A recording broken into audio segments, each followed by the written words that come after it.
Dublin, Scioto takes on Grove City.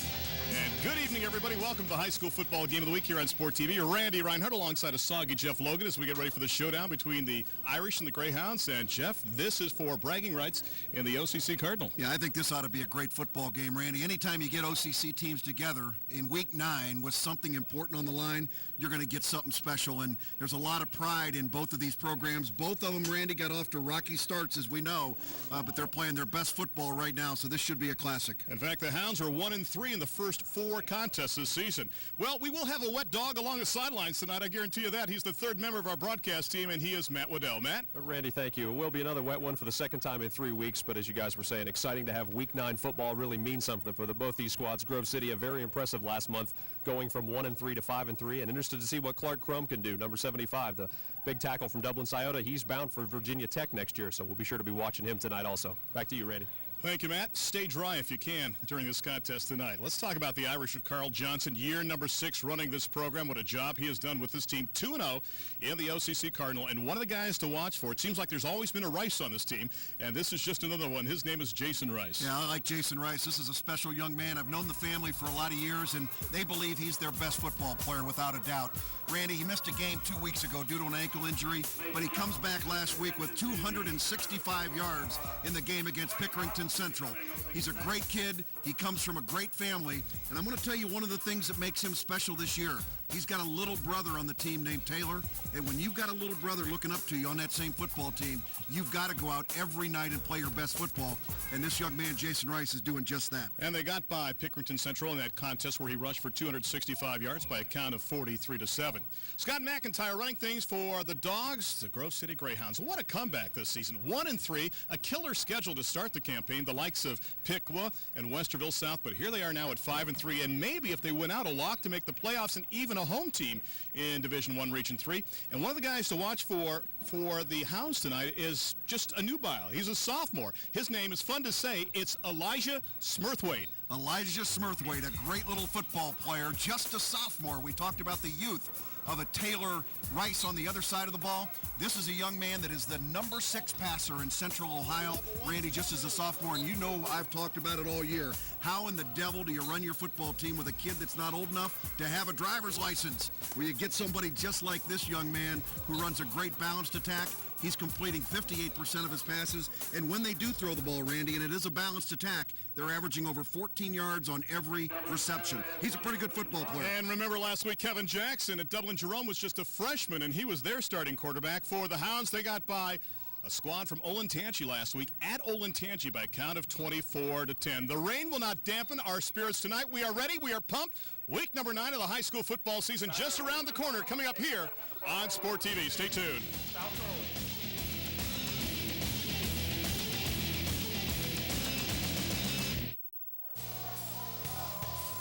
And welcome back to Grove City High School for the showdown between the Irish of Dublin, Scioto and the Greyhounds of Grove City. And you can see that the Hounds want to take the fight out of the Irish here for senior parent night as we get ready for this contest in week number 9.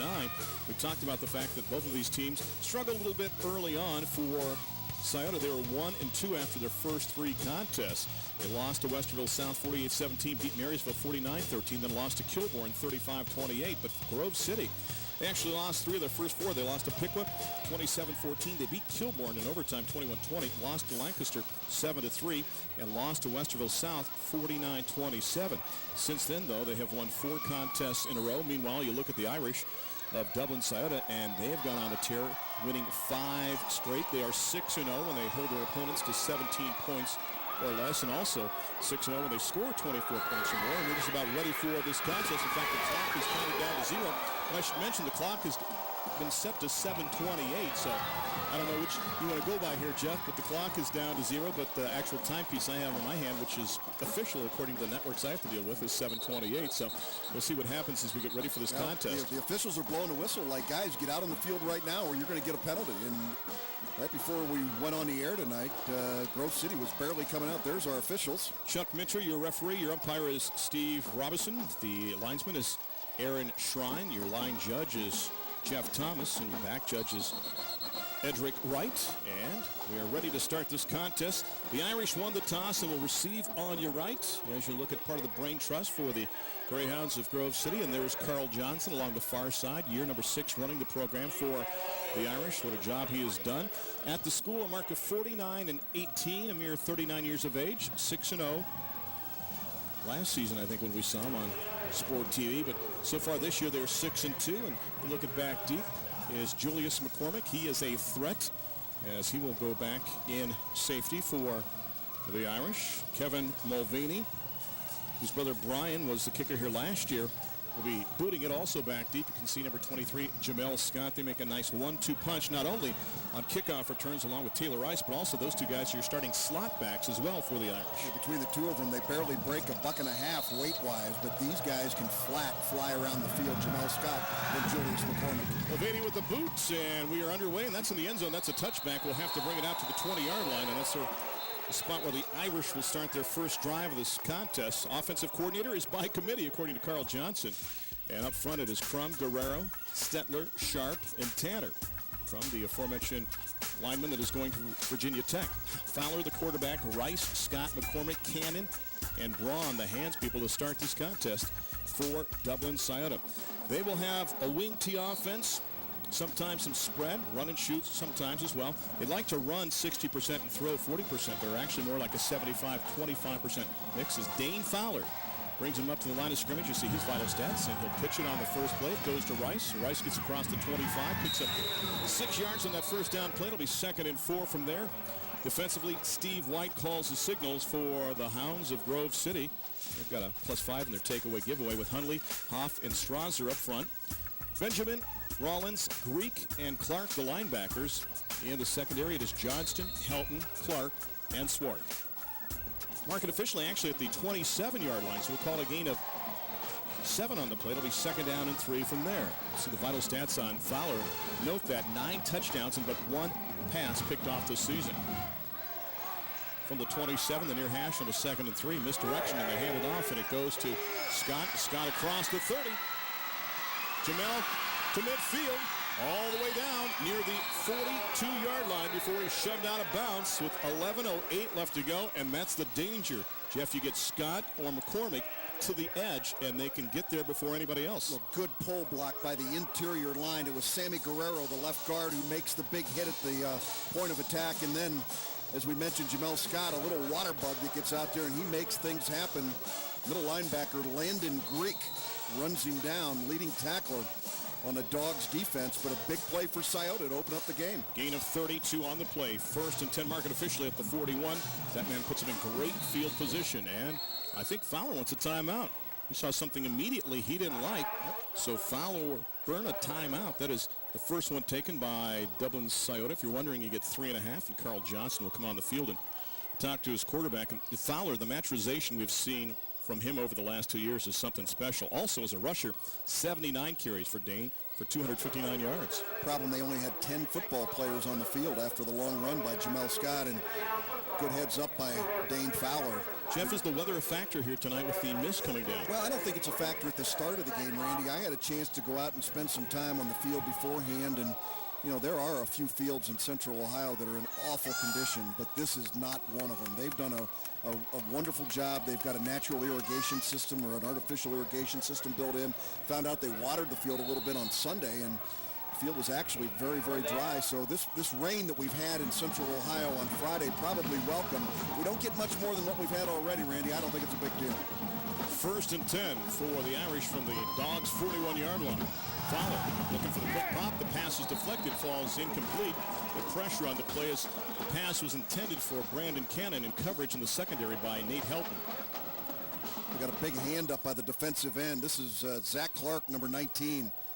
Tell you, one of the things that I noticed, Randy, in the warm-ups of this Grove City Greyhound football team, as you look at head football coach Scott McIntyre on the sidelines, was that this is a big Grove City football team. Zach Clark, a good example, 6'4", 230 pounds. 11 solos and 15 assists when it comes to tackles on the season. 2nd down, the pass over the middle. Great hands. It's caught and then slipping down. Right near the yardage for the first down is number 23 again, Jamel Scott. And Scott, not an easy target to find at 5'5" and 145, but reaches up, makes the catch, and has enough for the first down. Well, Dane Fowler will get no style points for the way he threw the football there, but he was forced to have to dump it over the top, and very opportunistic by the quarterback, Dane Fowler, to get the ball where he would have been sacked by the rush of the defensive line of the Dogs coming in. Good heads-up play, and Jamel Scott, there you see his numbers, averaging 21 yards every time he catches the ball. Cannon way wide at the bottom of the set. They hand it off to Rice, and Rice gets inside the 30 to the 29, and that is it. Stood up after a short gain on the play. Among those making the hit was big number 58, the defensive tackle Tim Strasser. 16 solos and 37 assists so far this season. Strasser's a very good football player. They feel he's their best on that defensive line. Randy, 10 tackles for a loss coming into this football game, 4.5 quarterback sacks. I've always wondered about that little half thing. It must have been a really small quarterback. Killing me. Sorry. Would that come in midget football, maybe? I would think so. Pee-wee football, thank you. I would think so. Vital stats on Strasser. You can go now. Check, please. 10:02 left to go in the quarter, and this time Fowler from the gun with 2 wideouts to either side. Looks to his right and sees a seam. He thinks, and then it shuts down as he gets to the 28-yard line. A couple of Dogs waiting to hit him, including David Hoff, the nose guard, who's been in on about 50 tackles so far this season. You mentioned Strasser as a defensive tackle. He's the second leading tackler on the team. Coverage sack here. Fowler looking to get rid of the ball very quickly, and at this stage you want to turn a bad play into a not a worse play, if you will, and Fowler does a pretty good job of giving himself a 3rd and 8 situation. They're probably in field goal range for the Irish. We'll talk about that in a second if it comes into play. Strasser also helping to make the hit on the play on a 3rd down and 8. Fowler rolling, pumping, keeping to the 25, down to the 23-yard line. He'll be shy of the first down by a couple of yards. Be a 4th down and about 2. You're probably looking at around a 40-yard field goal attempt, and you mentioned a kicker that they have, David Brewer, 32 of 32 on extra points and 5 of 9 on field goals with a long of 50. Tough decision here by Dane Fowler. He had the fullback, Jason Rice, in the flat. Looked like he could maybe force the football in there and get the first down, but I think Dane Fowler thought better of it and decided to try and run it as far as he could and give his kicker, David Brewer, a chance to put 3 on the board. Like you said, Randy, he's hit a 52-yarder, so we're certainly in his range. This would be a 41-yard attempt, but remember Fowler, the quarterback, is also the holder. That 50-yarder that he got was on the last play of the first half in their contest against Derby. From the far hash, the lefty puts it up. The kick, plenty of leg, it is up, and it is no good. Hit the upright. Yep, and bounced back with 8:24 left to go. And that thing kind of sailed once it got up in the breeze and the mist. But Brewer watched that one and just tried to cheat it a little bit with the body, English to the left, but to no avail. And the Greyhounds now will get the ball back on offense. Brewer's a left footer. It looked like he hooked the ball just a little bit. I saw him in practice, Randy, in pregame. Actually hit an upright in pregame. Now, there you see it, boink, right off the steel. And there's the reaction by the kicker, and he's going to be begging it through here. Oh. 1st and 10 now for the Hounds from their own 20-yard line. We'll set up their offense in just a second as Elijah Smurthwaite brings him up to the line of scrimmage. They love that wing tee offense, but they'll show you a multiple look. And the sophomore wants to throw, looking long downfield. Look at that gun, and really too much of a gun. And there's a flag down on the play. And we'll see what that personal foul is, perhaps, with 8:18 left to go, as Craig Waits is the offensive coordinator. And roughing the passer. Roughing the passer is the call, in fact, on the Irish. Aaron Swart, the intended receiver, going deep on the first play. There's a gun for an arm that Elijah Smurthwaite has. He's got an interesting throwing motion. We'll watch it closely throughout the ball game. I was looking for a young guy there. You see head coach Carl Johnson, probably a little disappointed in the attack of that defensive line that came through. But, that's an aggressive play early in a football game, and one that's not going to kill you. Now the defense is going to have to start basically 1st and goal, or 1st and 10 at the 35. And they're going to keep it on the ground this time. Student body right, and look at that move across the 40 up to around the 42-yard line. A nice gain on that first down play. As on the carry was Nick Bowden that time, and Bowden made the transition to halfback. What a job he has done. Up front in the line, it is Hill, Anderson, Kratz, Hood, and Chesser. A lot of experience up there. Only Kratz is a new starter up there. Smurthwaite, Tomer, Bowden, Tickner, Swart, and Price. Price is quite a target. Look at the vital stats on Seth. 6'7", 245, and he is a senior. So mark it out to the 43-yard line, 2nd down, and a long one, as you see the numbers on Elijah Smurthwaite. They keep it on the ground, off the right side, across the 45, and John Tomer has a first down. as he picks up about 3 on the play. Actually, we should mention, too, that Kratz is a returning starter up there, too, for the Hounds, so plenty of experience. Defensively, Jim Schaefer handles that for the Irish with Grundy, Duffy, Meadows, and Stetler. Up front, Freeman, Klawati, and Pierce are the linebackers. The secondary shapes up like this. It's Taylor Rice, the younger brother of Jason, McCormick, Martin, and Winter, who last year was a middle linebacker, and he moves this year to free safety. 1st and 10 for Grove City from their own 47-yard line. With motion, and the motion man gets the ball that time, and trying to find a seam is Nick Bowden. Touched on the fact that Bowden, Jeff, made that transition. Here's a guy that took the job as the halfback or tailback in the middle of the Westerville South game and has done a great job, according to Coach McIntyre, just a great playmaker in there for the Hounds. Yeah, 2004, he's the backup quarterback of this football team, Randy, and he's able to convert himself over to the offensive side. Nick Bowden, 23. There's head coach Scott McIntyre on the sidelines. Got to feel pretty good about his football team coming out. Defense making a stop, put a 0 on the scoreboard after the first drive, and offense is moving okay. 2nd and 9 from the 48-yard line. Play action. Looking across the middle, gunning it. Pass is complete. Wide open downfield. It goes to Nick Bowden, who makes catch number 14 on the season. Good for over 160 yards. And let's go now down to the 3rd member of our broadcast team as you look at this replay. And here's Matt Waddell. Matt? Randy, thank you. You can tell just enough wind down here on the field. We saw it on that kick that Brewer tried to make, and you've seen it on a couple passes from Smurthwaite with the wind going this way. The wind caused a little bit of an overthrow on the first pass of the game, but a good completion right there. For a good grasp of the passing game there. They got Nick Bowden right in the middle of a soft zone, and he sat down to receive the ball. 17-yard gain. Smurthwaite, the quick pop. The pass is complete inside the 30, down to the 28-yard line as they pump the ball downfield as Jacob Clark is in there. When you see Jacob Clark in there playing as a wingback, you know probably they're going to try to throw the ball to him. He's more of the explosive guy at wingback, and Nate Tickner, when he's in there at the wingback, is more of a blocking back. Now, Randy, they only attempt about 20 passes a game, but this is a game that I think Grove City is probably going to have to put the ball in the air more than they have in the past. Swartz and Tickner wide at the top of the set. This time the handoff goes to Bowden, and he got hammered. He just got hammered right at that 29-yard line as they knock him back with 6:18 left to go. Great defense by Eli Pierce and company. Big number 54 on your screen. The Sam linebacker with 22 solos and 48 assist tackles so far in the season. You look at the sophomore quarterback, number 11. Mentioned in the pregame, number 6 ranked in Central Ohio, and Randy, the 5 ahead of him are pretty good. I mean, there are some really good quarterbacks in Central Ohio, so this young man's got a bright future. Coach McIntyre says he's very patient in the pocket despite his age, and also reads defenses very well on a 3rd down play. Play action. Looks to his left, has a man in the flat. Across the 25, still fighting down to the 22-yard line. That is John Tomer, the fullback.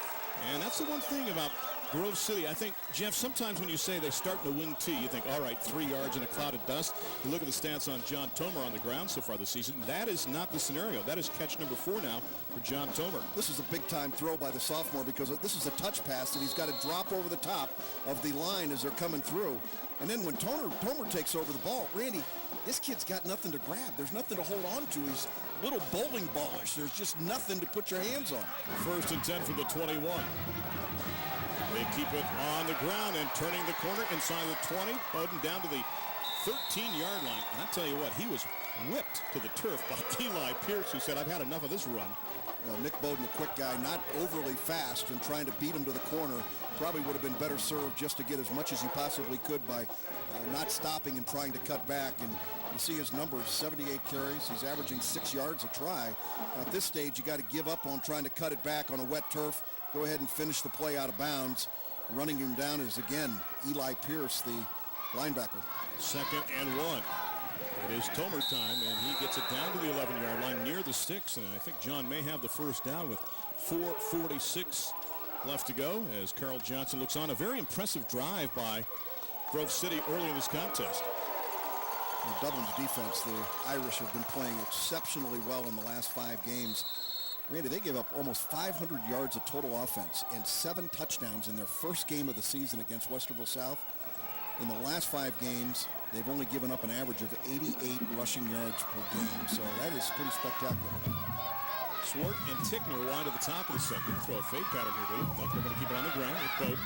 Gets inside the 10 to around the 8-yard line. I saw those 2 guys lined up at the top of the set and 2 DBs up there, and I thought, boy, if one breaks inside, the other breaks for the corner, they might have an opening there, but keep it on the ground, get the ball now inside the 10-yard line as we're approaching 4 minutes left to go in the quarter. Well, this is where you wonder whether or not they go to that big old tight end, Seth Price, at 6'7", Randy, little jump ball. Find the big tight end. He's lined up at the bottom of your screen, number 88. Send him over the middle, dump it in there. 6'7", 245. Sound effects by Jeff Logan. He calls the play for a touchdown. Go ahead, do that sound effect again. It's worth it. There he is. Rather be lucky than good. 3:53 left to go, and Seth Price with the touchdown catch. That's his 22nd catch of the season, but his first one for a touchdown. And Coach Logan called that one perfectly. Again, that big frame, 6'7", 245. Been recruited by a lot of D1 schools. Most, though, want to move him to an offensive tackle. But he said to Coach McIntyre, Coach, I want to play tight end. Well, believe it or not, with 21 receptions coming into the ball game tonight, Randy, that's his first touchdown of the season out of that tight end spot. So good execution. Nice throw by Elijah. Kevin Mulvaney for the extra point. Plenty of leg. It is up, and it is good. That his brother Brian rather, was the kicker last year. And here's a guy, too, in Mulvaney that you look at the kicker. And you talk to Coach McIntyre, he says he's probably the fastest guy on the team, but he had a leg injury as a freshman, so he can't play as a running back. There's the quick pop. Oh, that's just so good. And you can see there's nobody out there, no linebacker dropping back. And you've got three linebackers across the middle. Now somebody's got to put a picket fence up. You see the defensive line, Randy, nobody's got their hands up into this sophomore quarterback. You got to make that guy throw through what you call a picket fence. Get as many hands up as you possibly can and make that throw more difficult. That was like stealing for Smurthwaite to be able to stand there and look at a guy that's like a telephone pole running across the middle. And that Price was right as Seth gets the touchdown pass. The other interesting thing about Seth is that he's been offered by so many schools, and only one has said so far that, yeah, we'll keep you as a tight end. So we'll see what happens. I can understand that, watching that kid warm up. Now, he's a good athlete. He can run a little bit. He's got good hands, as you saw there. But when you get a frame like that, Randy, somebody that's already 6'7", 245, those coaches know after a couple of years, you put them in the weight room, you got a 315-pound offensive tackle that's going to be a beast. Mulvaney with the kick, and we're going to have his second touchback in this contest. Well, the other thing I like about frames when you're talking about guys with good size, Smurthwaite as a sophomore is already 6'1", Jeff. Normally when you're talking about a younger quarterback, they have a hard time seeing over the line of scrimmage because they're 5'7" or 5'8". Elijah is 6'1". You got to figure he's going to grow too, so he's going to have good size as a signal caller for the Greyhounds for a couple of years to come. Well, the one thing the Irish wanted to do, and Coach talked about it, Randy, before the game, is they wanted to get started fast. They did not want to get down early in this game with what they think is a pretty hostile crowd over here at Grove City. 1st and 10 for the 20. Fowler hands it off. There's a seam inside, and a nice gain up to around the 26-yard line for Jamel Scott. That's a thing, though. You look at Scott and McCormick, and we touched on it. There's a flag on the play at the 23-yard line. But those two guys collectively weigh 300 pounds. That was a late flag, too. Pretty much split down the middle at 155 and 145. But not only can they run, but they can hit very hard, too, as lead blockers. And a personal foul is the call on the Irish. It's going to mark it back half the distance to the goal. I don't know if we can get a peek at the tail end of that play to see if there was some pushing and shoving or somebody mouthing off down there, but that flag came from the linesman very late at the tail end of the play, Randy, after it was well done.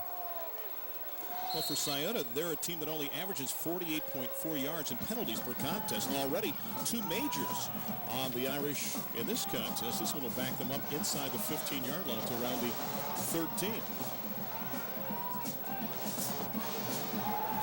Fowler dumping back underneath, and pass bounced into. Did Fowler just lose the handle on the football as he tried to get it to Scott? They were setting up a screenplay, and I think he just dumped it out there. I don't know if it slipped out of his hands or not.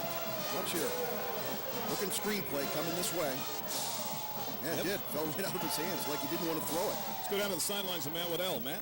Guys, we were noticing when Fowler was warming up just in the last time that Dublin was out on the field, he had several times where he slipped and was doing some 7-on-7 work, but came out and just did not have a good grasp on the football. So we saw that in warm-up. It seemed a little bit on this drive as well.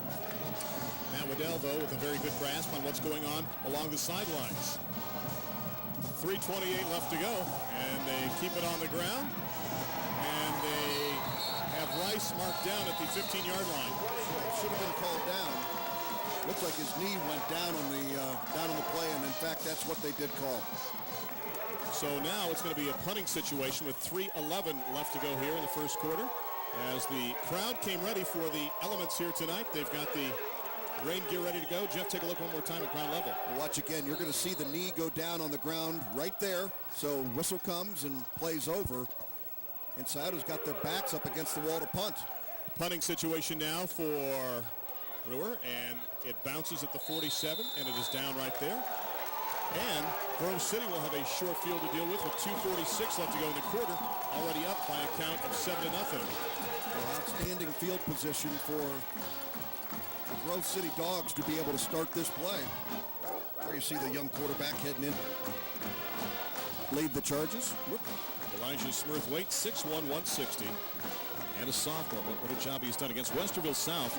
Got lost 21 of 28 passing, 235 yards and a touchdown. Last week against Olentangy, 10 of 17 for 180 yards and 2 touchdowns. They keep it on the ground right up the middle to the fullback, and that's John Tomer. Nothing flashy that time. He follows Anderson, Kratz, and Hood right up the gut. And gets a nice gain on first down. You know, this is our first chance, obviously, to see both of these teams this year, Randy. I was shocked by the size of Grove City. I was also a little bit surprised by the way that Scioto came out and warmed up. It was almost lackadaisical, and I don't know if that's their attitude or if they were flat coming into the ball game, but to me it looked like they were just kind of going through the motions. 2nd and 5 from the 43-yard line. Bowden trying to turn the corner, and he can't do it. The guy that made that play with his pursuit was Joel Martin, coming up, the strong safety who likes band, chess club, and the quiz team. And he was able to redirect that play towards the inside. You're right. He turns it back in right here, and then Stetler comes up to finish things off. Stetler is a guy, I think he's been at Scioto now for, what, about 10 years? He's a 9-year starter. Yeah, he's a 4-year starter. He started as a freshman at defensive end. He's been in on 51 tackles. Last week against Pickerington Central, 4 sacks. And in the classroom, he's a member of the National Honor Society. 3rd down. They need about 9. Elijah straight back, guns it across the middle, into coverage, and the pass is incomplete. I nearly thought that Aaron Swart came up with a football at around the 17-yard line. He's already got 24 catches for 448 yards on the season, but he paid the price. But a dangerous pass as well, throwing it into triple coverage. I give him a lot of credit for standing in there and trying to catch this football. Again, this ball was thrown into coverage, but from a quarterbacking standpoint, Randy, you couldn't have put it more on the spot. Watch quarterback get hit after the play. Remember, early in the play, we had a roughing the passer call. That's clean. No problems there at all as Mike Meadows came in from his defensive tackle spot to flatten the quarterback. Good stop by Scioto, Randy. Punting situation now for Mulvaney and company. Gets it off. And Rice retreats to back inside the 10, puts on the brakes twice, keeps his balance, is brought down at the 11-yard line. I'll tell you what, a couple of nice moves there by Taylor Rice just not to slip on the field, and is out to around the 11-yard line, and that's where the Irish will start this drive with 1:17 left to go in the first quarter, and they are down by a count of 7-0 in this contest. Probably a little bit of a mistake by the young Rice. You put your heels on the 10-yard line and you don't back up. Randy, that ball drove him back inside the 10. He's very fortunate he didn't slip on the ground at about the 7-yard line, and once again, Scioto for 2 drives in a row has to start inside the 20-yard line. Cannon way wide to the bottom of the set as the tight end readjusts Brand to the bottom of the formation. They're going to hand it off and give it to Scott, and gets it up to the 11, maybe the 12-yard line. He ran about 30 yards to pick up 1, maybe 2 on the play. Boy, Jamel Scott took a beating at the tail end of that play. I mean, again, this is a guy that's 5'5", 145, so the one good thing for him is he's hard to find. The bad thing is, watch at the end of this, you're going to get a bunch of blue shirts and go, wow, that's about 550 pounds going on top of that $150. Well, you don't have to be too much of a physics major, Randy, to figure out that's going to hurt. There's a guy, though, in Scott that is also the lead blocker on the ISO play for the fullback, so he's not shy. You can see the total yards, +4 for the Dogs so far in this contest. Pitch goes to Rice. Greyhounds try to string it out, but look at Rice finding a seam and keeping his balance across the 15 to near the 16-yard line as we tick down under 30 seconds left to go first quarter. They obviously want to run the ball more than they want to pass it. This is the game for the Irish. They'll just keep wearing you down, going back and forth, left to right, misdirection in there a little bit, try to make some things happen. Scott Seward. Yeah, Scott Seward checking into the ball game, number 7. And that will do it for the first quarter. You can see the time remaining. They will not get off another play in the first quarter. One touchdown in this contest, and that was on the pass to Price. The tight end snared it. They got the extra point. It is 7-0. That squad of Coach McIntyre on top after one quarter. Week number 9 continues on the high school football game of the week here on Sport TV. Right after this.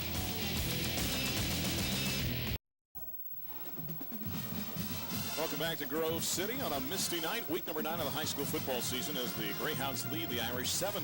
Both teams 2-0 right now on the OCC Cardinal. Harold Johnson heading off the field. His team facing a 3rd and 5 situation from their own 16-yard line. And there's a great shot there. You get the entire scenario of this contest so far. And they're going to send Cannon way wide to the top. Seward to the bottom now. 2 wideouts. Fowler dumps it across the middle for his tight end. The pass is picked off. On the play coming up with the ball is Rollins. And Jordan out of bounds at around the 17-yard line. The ball was tipped. And the Irish thought, well, we'll look for our tight end across the middle, looking for Justin Braun. But good defense there by the Greyhounds. They come up with the turnover. And they'll have a short field again with 11:52 left to go in the half. Randy, right on. They did try the same play that the touchdown was scored on by the other team. And you can see that being in the right place at the right time for Jordan Rollins makes a lot of sense. Interception number 2 on the season for Jordan Rollins, and all of a sudden the Dogs have the ball in the red zone at the 17-yard line, 1st and 10. There's the celebration along the near sidelines for Jordan Rollins and the Greyhounds.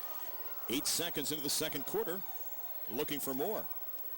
It is Tomer off the left side, gets a seam to around the 14, maybe the 13. Nice gain on first down as that will make it a 2nd down and perhaps 6 situation. And Randy, that's only the 2nd interception on the campaign for Dane Fowler, the quarterback. Can you imagine? I mean, being 8 weeks into the season. And Grove City now is +6 in the takeaway giveaway category. And for the Irish of Dublin Scioto, they're now +5 as they back down a number. 2nd and 7 officially, marking the knee down at the 14-yard line. Smurthwaite guns it, has a man right open, and that's Bowden, and he just missed him at the goal line. Coverage on the play by Taylor Rice, but the pass just a little off the target. Well, Smurthwaite has shown he can throw all kinds of different balls, and this one is the bullet. I mean, this one is delivered on the spot, and quite frankly, that's a ball that probably needs to be caught. The angle we have maybe doesn't show the depth between the receiver and the ball, but Randy, if you can get your hands on the ball coming over the middle like that, you got to make sure you have a backstop there with your hands to be able to stop, especially a hard football thrown like that by Smurthwaite. Swart is wide at the top of the set. It is Jacob Clark to the bottom. Looking for Swart. Lobs it up there, makes the catch, and motors in the end zone. That looked easy almost with 11:08 left to go, and the Hounds now lead 13-0. Well, it looked like the defensive back, on the coverage, nickel coverage. They had Jamel Scott at 5'5" over there covering Aaron Swart at 6'3". We talk about another size advantage for the Dogs. This ball's thrown high up in the air, and quite frankly, McCormick does a little spin around. Excuse me, that's not McCormick, that's Joel Martin, my bad. Joel Martin had the coverage, the strong safety. Touchdown number 4 for Aaron Swart on the season receiving. Snap is low, the kick is up, and it is good. It is now 14-0, 11:08 left to go as Aaron Swart makes the catch, his 25th of the season, and big number 2, who's a senior, has great size, 6'3", 185, decent speed. He's also on the baseball team and had the hands of a catcher there as he snared that one. It's almost like the fade pattern, but it took so long to get there, and then he just got by Martin. And did you see him reach the ball across the goal line just in case? I apologize for picking on Jamel Scott there. The coverage was a strong safety, Joel Martin. And Joel got his head on a swivel, but got it up there and kind of lost touch with where the football was going, and the receiver was the one who made the adjustment on the ball. And I'll go back again to the fact that you got a young quarterback throwing the ball to a spot away from where the defender's going to be and allowing your gifted receivers, Randy, an opportunity to adjust on the football and make the play. Well, Grove City said, you know what, we're going with a tougher schedule from now on, and we've seen what the DeSales and Wattersons can do in the Central Catholic League by having a harder schedule during the regular season. You might go in 7-3. Well, look at Kent McKinley last year. But, man, you play quality opponents. You'll be ready for the postseason, and you can peak at the right time. And the Hounds look tough early on, but the Irish have plenty of time. Down 14, Mulvaney has 2 touchbacks, not this time, against the win, and let's see if it stays in bounds. will go out of bounds. We'll get the flag. That last drive was 3 plays, 17 yards, took 44 seconds off the clock. The prior scoring drive was 11 plays, 80 yards, took 4.5 minutes on the touchdown pass to Price. And just like that, Greyhounds are up in this contest by a count of 14-0. Yeah, it looks like the rain is nothing worse than what we started out with, Randy. I think it's almost gone. Yeah, we can check with our staff meteorologist, Matt Waddell, in just a second, because if his hair is dry right now and he stopped looking like Elvis, I think we're in pretty good shape down there. Matt, are you down there? Hey, he looks pretty good. He looks pretty dry. Just don't grab anything electrical down there, Matt. Just the wireless mic. We need you for the second half. 1st and 10 from the 35. Braun readjusts now to the top to set a slot to either side, and Rice the lone back behind Fowler. Jason gets the pitch, finds a seam, skates across the 30, the 40, the 45, up to midfield. Boy, I tell you what, Rice, sometimes you run, Jeff. There, you could tell he was trying to get his feel with his footing and literally skated to the outside, stopped a couple of times and found the seam and got the first down. Carl Johnson was telling me about a run that was similar to this, where he gets hit in the backfield, he's moving around, he's blocking, he runs into people, he's going here, going there, and just never quits. A week ago, and he runs 80 yards for a touchdown. You know, he's getting, and everybody on the other team had a shot at him, and it's a pretty good example of a young man that just will not quit. 1st and 10 now for the Irish from their own 49-yard line. 10:46 left to go first half. And they keep it on the ground. Look at Rice inside the 35, trying to cut it outside to the 30. And Rice gets all the way down to the 25-yard line. So many Greyhounds were looking for whoever had the ball. Some thought that Fowler, on a boot maybe, still had the football back around the 50-yard line, but it was Rice taking it right up the gut, and Jason picks up about 25 on the play. Well, I'm impressed with the attitude of the coaching staff at Scioto as well as the football players by not panicking down 14-0 in this game. Stay with your base offense and your best football player, and that's Jason Rice. And my goodness, 7 games played this year. Again, he missed 1 due to an injury 2 weeks ago, and they expect him to carry the ball today, Randy, 20-plus times, and he's off to a good start. 6 carries, 51 yards so far. Misdirection. It is Scott. Bounces off. The pinball goes to the outside. Gets the flipper and gets bounced all the way inside the 20-yard line. There was a play that should have lost to, and there, Jeff, I think being somewhat diminutive was an advantage as Scott then just bounced it outside. Jamel made something out of nothing. Well, I'm going to tell you, he made a terrible mistake turning it around, but it was only his athleticism and a couple of key blocks. There you see one. Here's Fowler. Another one by Fowler, who's out in front making a play, and then he's tight roping the sideline and comes up with a pretty decent play.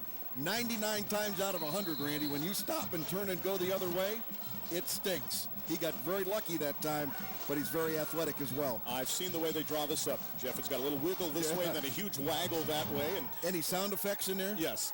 Not like you can do, though. Every time you do it, there's a touchdown. 2nd down and 3 from the 18-yard line. This is Rice again. And he's going to reverse his field, maybe.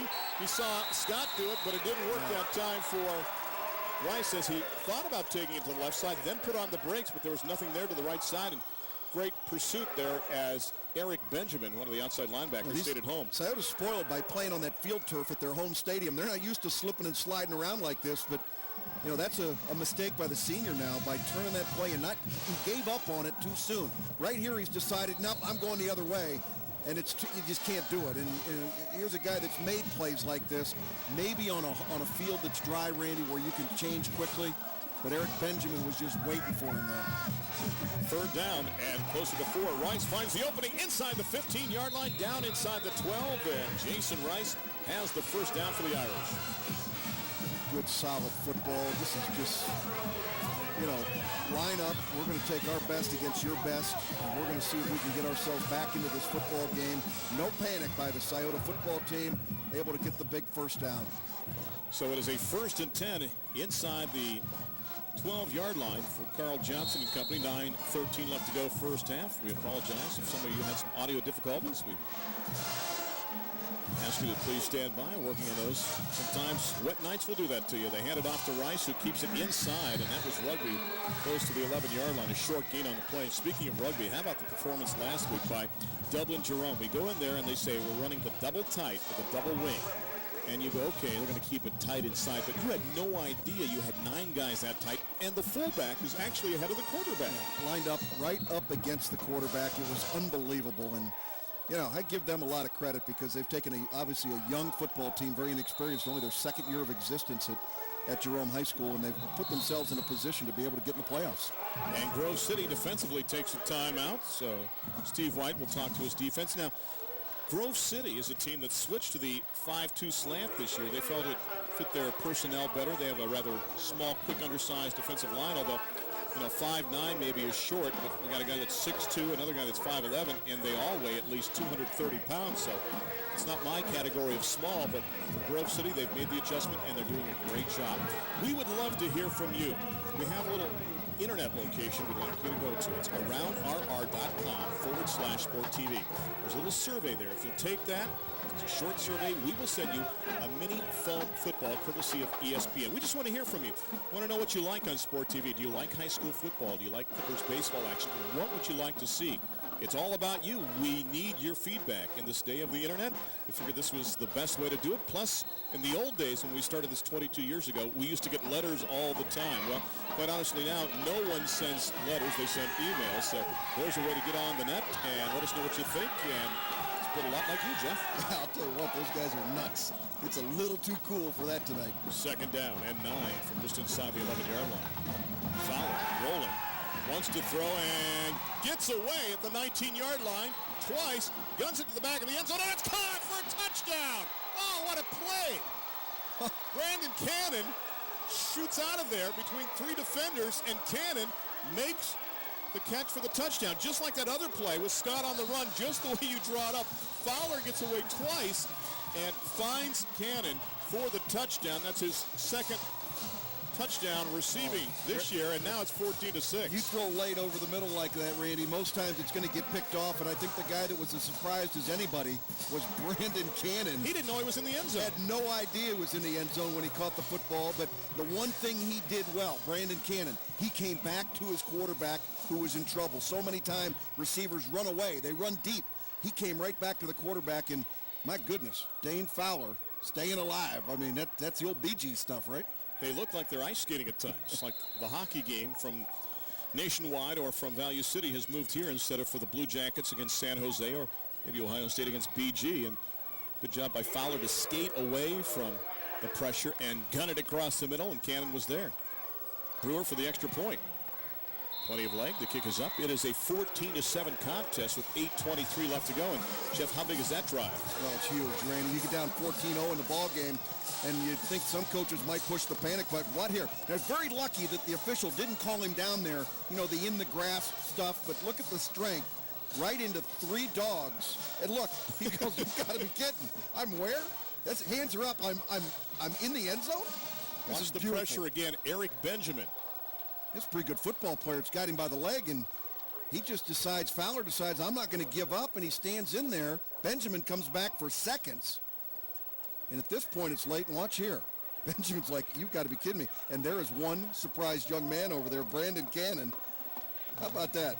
Last year against Grove City, Brandon Cannon had 5 balls that were thrown to him, and he caught them all. The first one that's thrown to him here tonight, he's caught that one as well, and now it's a 14-7 contest. 8:23 left to go in the first half. They tell you when you score a touchdown, act like you've been there before. But in order to act like you've been there before, you got to know that you're there in the first place. It was great. Started to make the move and looked down and said, "I don't see any more lines. I think I'm done. I'm out of lines." 14-7. And Brewer now with that breeze. Let's see what he can do. He is normally Mr. Automatic when it comes to touchbacks. And he will be again. Tell you what, we've got 2 kickers with strong legs. Have we seen good kicking all year, though? I mean, I'm not a big fan of and I'm going to use this and probably get some letters, the non-athletes, the punters and kickers. Now, again, that's because of my soccer bias? No. Yes, That's because of my experience in college with Tom Skladany. Tom Skladany was a non-athlete. He was a great kicker, but he wasn't an athlete. He was an athlete on his home planet. Now, A.J. Trapasso is the weird duck in the mix, because A.J. Trapasso is an outstanding athlete who happens to be a punter. Keep working. Trying. Dug a nice little hole already. 1st and 10 from the 20-yard line for the Hounds. Up by only 7 now this contest. They keep it on the ground, off the right side. Looked like the ball came loose, Randy. And Toomer lost it. And the Irish say they have it, but the officials are trying to sort it out right now. They're calling second down. with 8:08 left to go. Tomer was actually backing across the 25-yard line. Let's see if we can see the ball come loose here. Hits right here. And there, that's the struggle. It's on his helmet. He's not the one that recovers it, I don't think, Randy, but you can see, looked like Scioto had the football. I didn't see who came up with it. I can tell you who stripped the ball, though. That was Eli Pierce that was trying to strip the ball, and he was the one that was able to knock it out. But the Hounds get it back from the 26-yard line. Smurthwaite wants to throw downfield. Has a man, guns it a little too strong. Incomplete at midfield. Looking on the play for Nathan Tickner. Well, Julius McCormick, number 2, was the safety back there that had the coverage long. And if Julius McCormick could have broken on the ball a little bit quicker, Randy, I think he's got an interception. But what he needed to do was make sure that Nate Tickner, who's usually the blocking guy, has only had 2 receptions on the year. Here he's the intended receiver.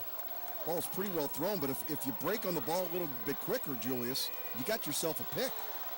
Well, the other thing, too, is Tickner's a guy that has 2 catches, but, Jeff, they've thrown to him at least twice, maybe 3 times already in this game. Third down, it's going to be a screen. But Bowden, can he get away? No, it doesn't matter. He can't get the ball. Nick lost the handle back at the 18-yard line, and the Irish bend. They don't break this time, and they'll force the punt with 7:25 left to go in the first half. There's some excellent film work example right there by the middle linebacker, Tyler Flawati. He sat there and read this play, and he reacted. You're going to see Flawati come up there, number 20, the middle linebacker. If the back out of the backfield, Nick Bowden, catches that ball, Flawati's got him, and he read that play. Great reaction.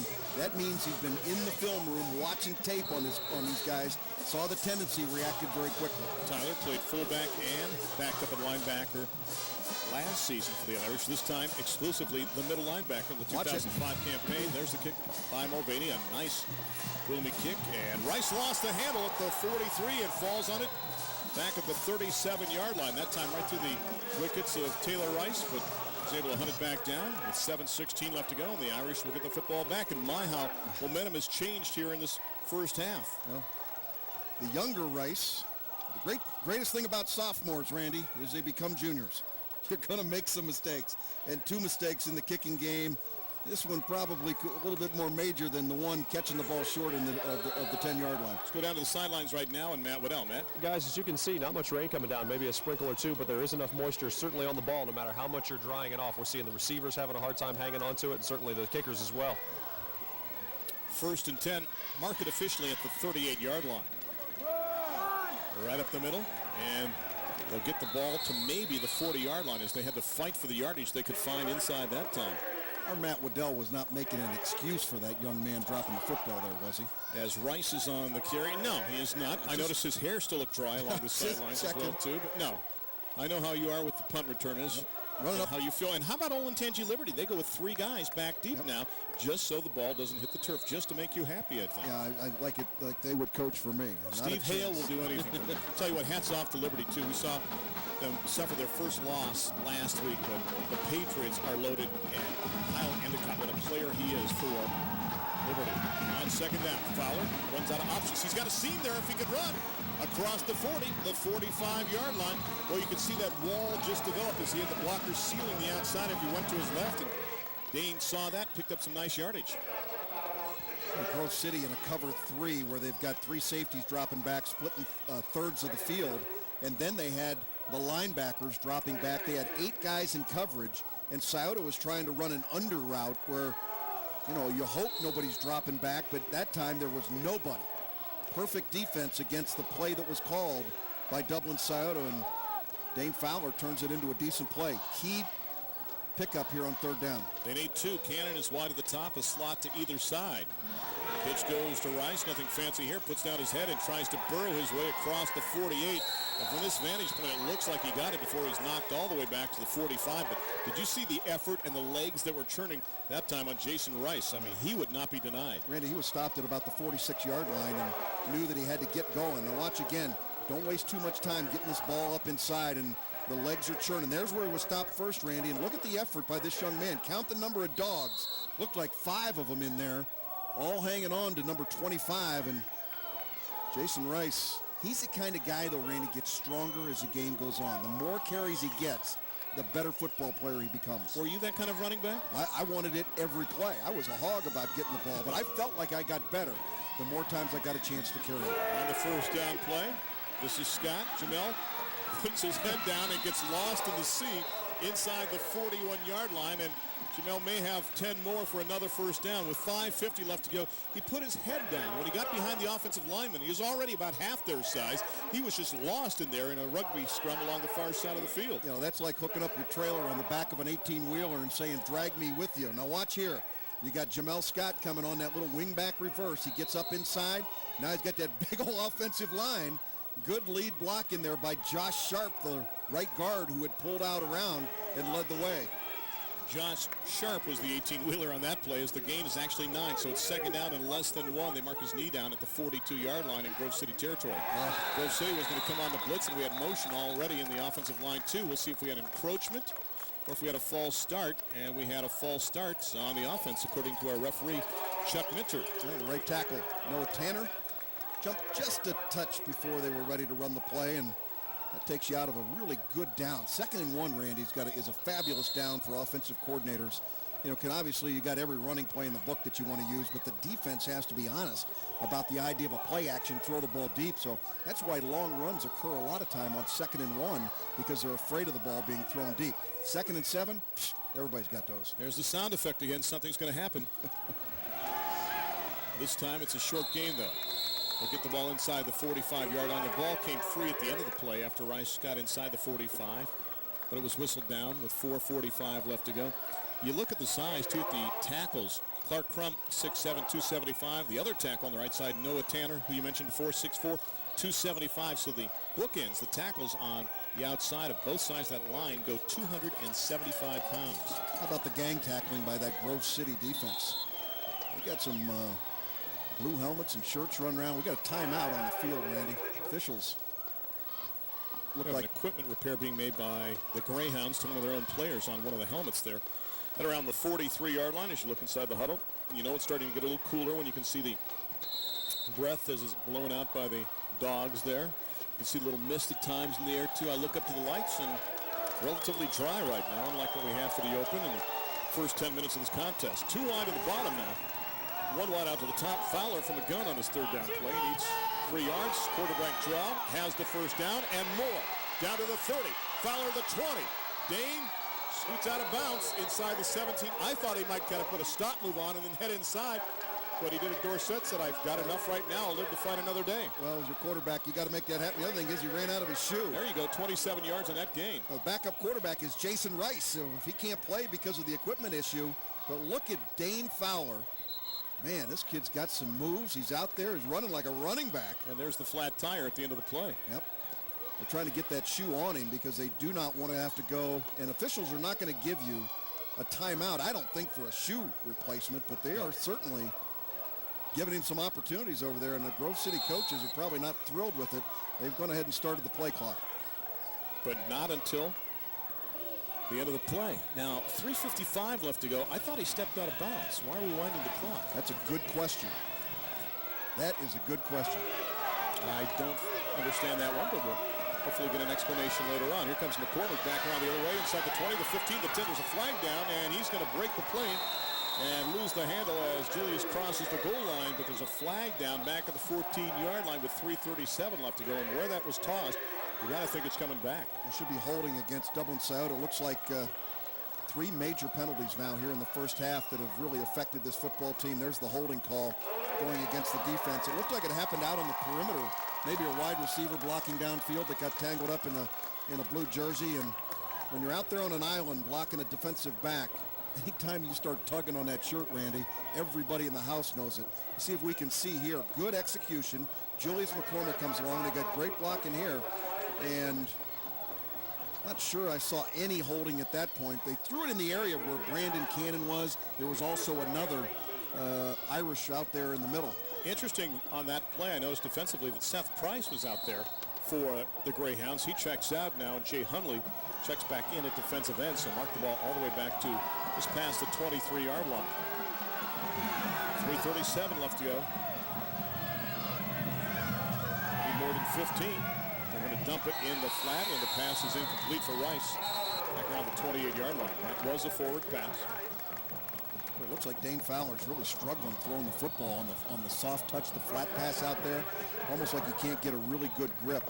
Sometimes you see that when the weather is cold, Jeff, and we saw that last year in the playoffs, remember, in a contest, that the quarterbacks just had a hard time getting a grip on the football. But tonight, it's a little moist, but it's not that cold yet. So Fowler, though, by the same token, has made some great plays. You can see the rushing yards favoring the Irish big time by 130 yards nearly. And remember, the pass he threw was a rocket shot across the middle to Cannon for the touchdown.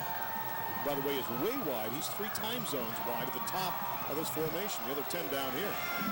Fowler rolling left. Looking, plenty of time. Now runs out of time. Wants to dump it, has a man wide open. It's Rice, but there's a flag down. Rice inside the 10.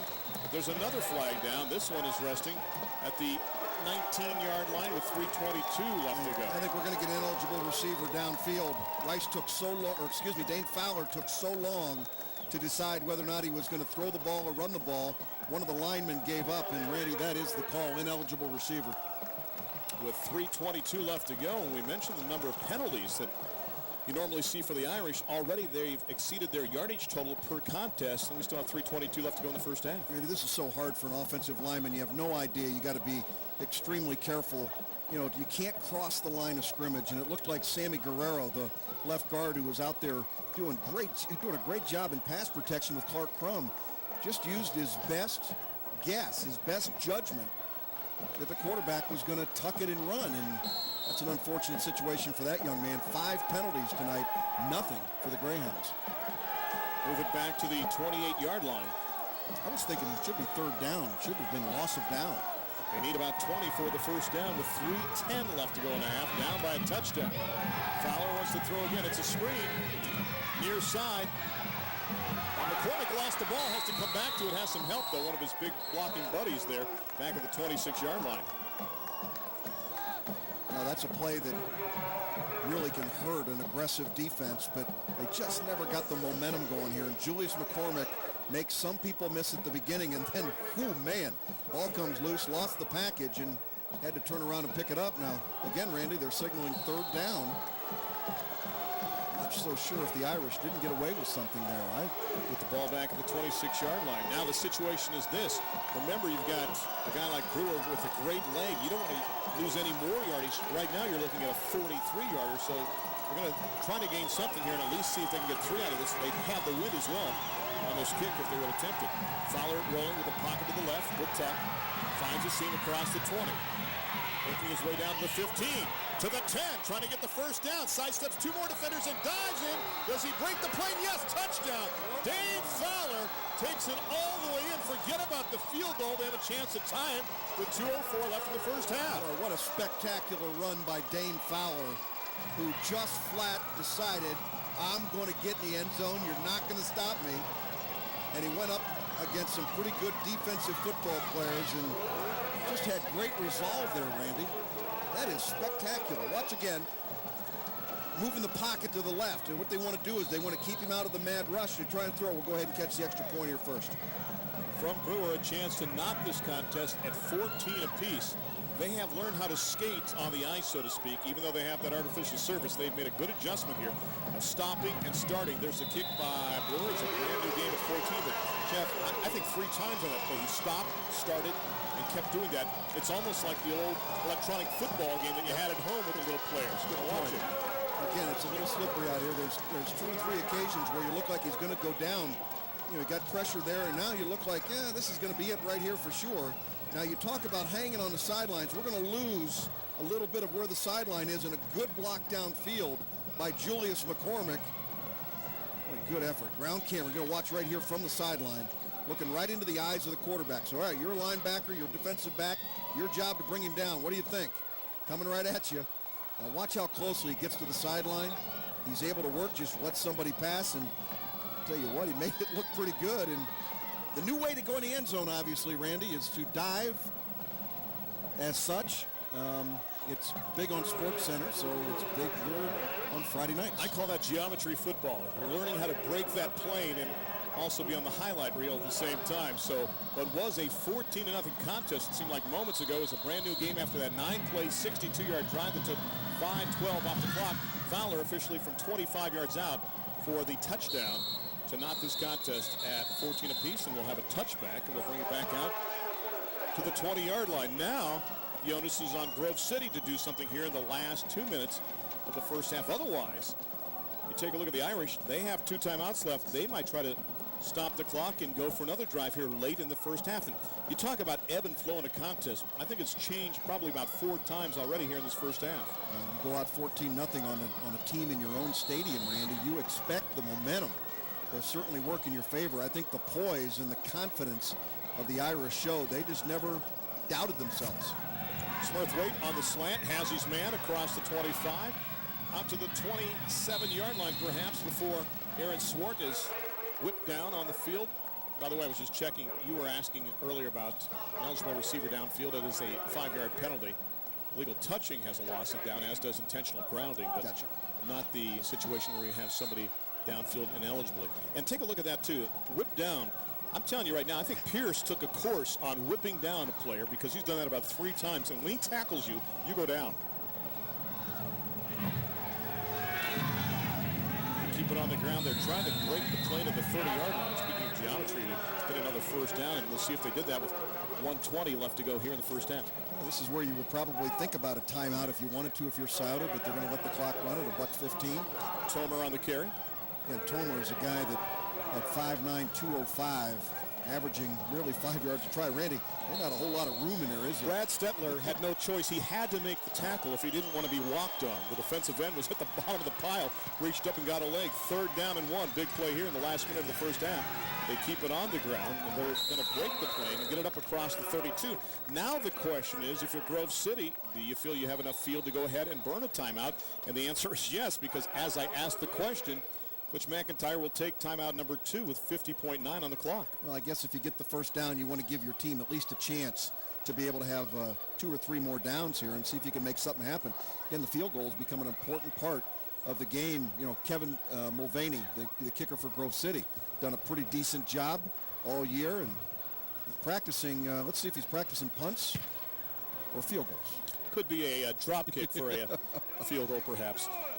As we're down to 50.9 on the clock, just a reminder, take that survey. Go to the internet location aroundrr.com/SportTV. It's a survey. You take that, and our way of saying thank you is to send you a mini foam football courtesy of ESPN.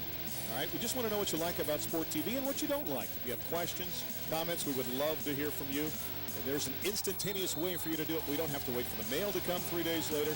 Just hit the net, drop us off that information, and we will send you that mini foam football. Randy, second quarter yardage. Dublin 134, Grove City 35. Smurthwaite was hit as he threw the ball, nearly picked off, then nearly caught. Martin got a paw on it, looked like. Then also, it was number 26, Jacob Clark, who had a chance to actually make the reception with 45.7 left to go here in the half. Take a look. A lot of stuff happening. Quarterback nearly gets sacked. Ball gets tipped. Ball gets tipped again and could have been intercepted if Corey Winter might have been a little bit more cognizant. And watch what happens. Not treating the young kid with much respect back there. That was Nick Grundy getting grungy with Elijah Smurthwaite. 2nd down and 10 for the 32. Play action, looks on the out pattern, has his man, and he lost the ball at the 45-yard line. Nate Helton had everything but the football with 40.2 left to go in the half. He's very disappointed. Nate Helton, a better football player than that, and the worst part about it is you did it right in front of the coach. They're going to remember this one forever.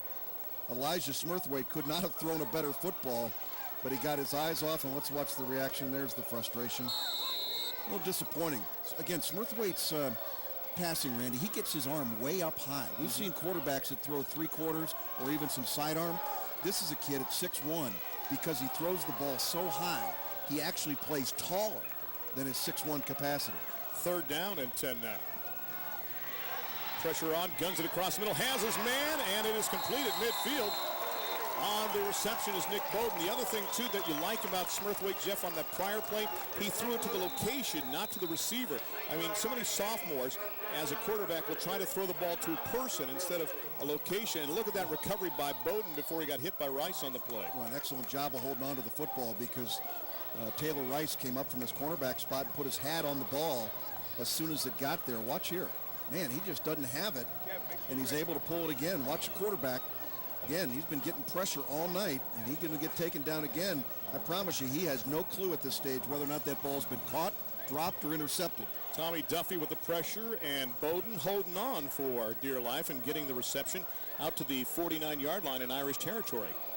After that 19-yard gain with 33.9 on the clock. Now, if you're Grove City, you're out of timeouts, Jeff, but you're only 49 yards away.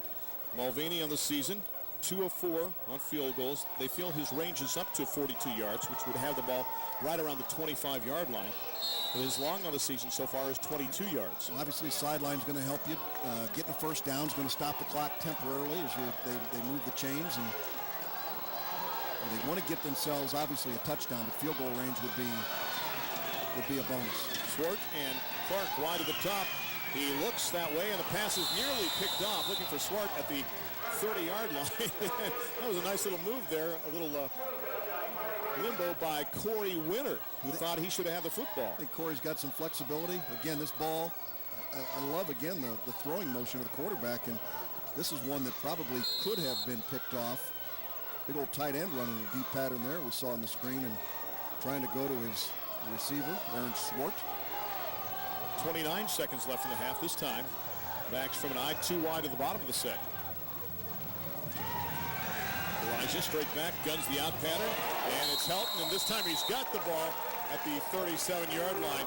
I think Nate said, throw it to me again, I will make the catch, and Nate Helton gets 9 catches now with that one on the season, close to 100 yards and 24.1 left in the first half. Well, they're nickel coverage. You got Jason Rice in the game playing defensive back as well, along with his brother Taylor Rice, Joel Martin, Corey Winter, and Julius McCormick back there. We got trouble now as the Irish want to make a defensive change. They want to go with more bulk, but they can't do it in time, so they're going to have to burn a timeout because Grove City was coming up to the line of scrimmage, and at that particular time, the Irish had 13 players on the field. Boy, Randy, that's frustrating when you have to take a timeout when the other team is out of timeouts. You know, the clock's going to run. And the bad part about that is you got a bad package on the field because you had your nickel package out there first. They come in with what looks like a run package, and you try and switch them out, and all of a sudden you get yourself into a problem.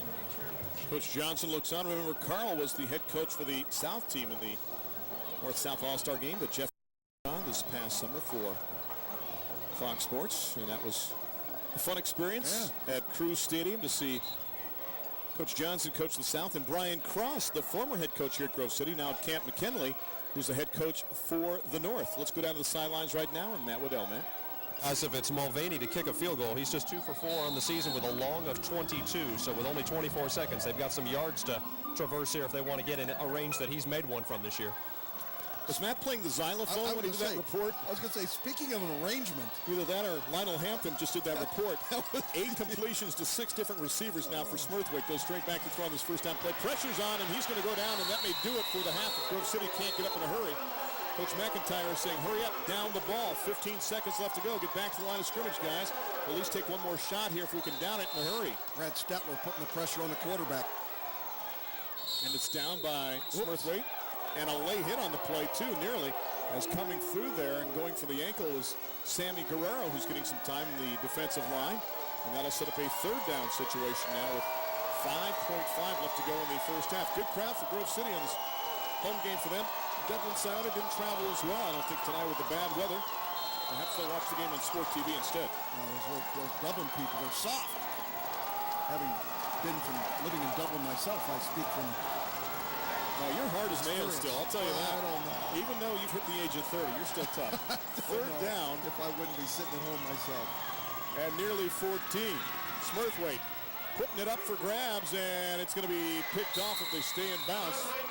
Doesn't matter. There's zeros on the clock. There's no flags on the field. They did call it an interception, though. Indeed is an interception to end the first half for the Irish, but that will do it after 2 quarters, and we are tied at 14. What a recovery in the second quarter by Dublin Scioto to knock this contest at 14 apiece. Take a look at this one more time.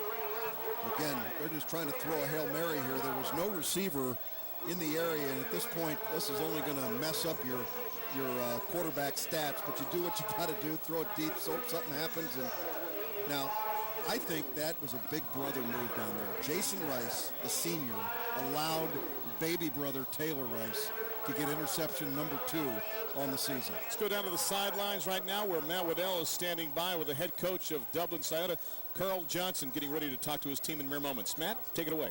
Okay, down on the field with Coach Johnson, obviously a tale of 2 quarters right there. They certainly had the momentum, but you came back and, boy, talk about what Fowler did a little bit on those 2 touchdown plays that he made.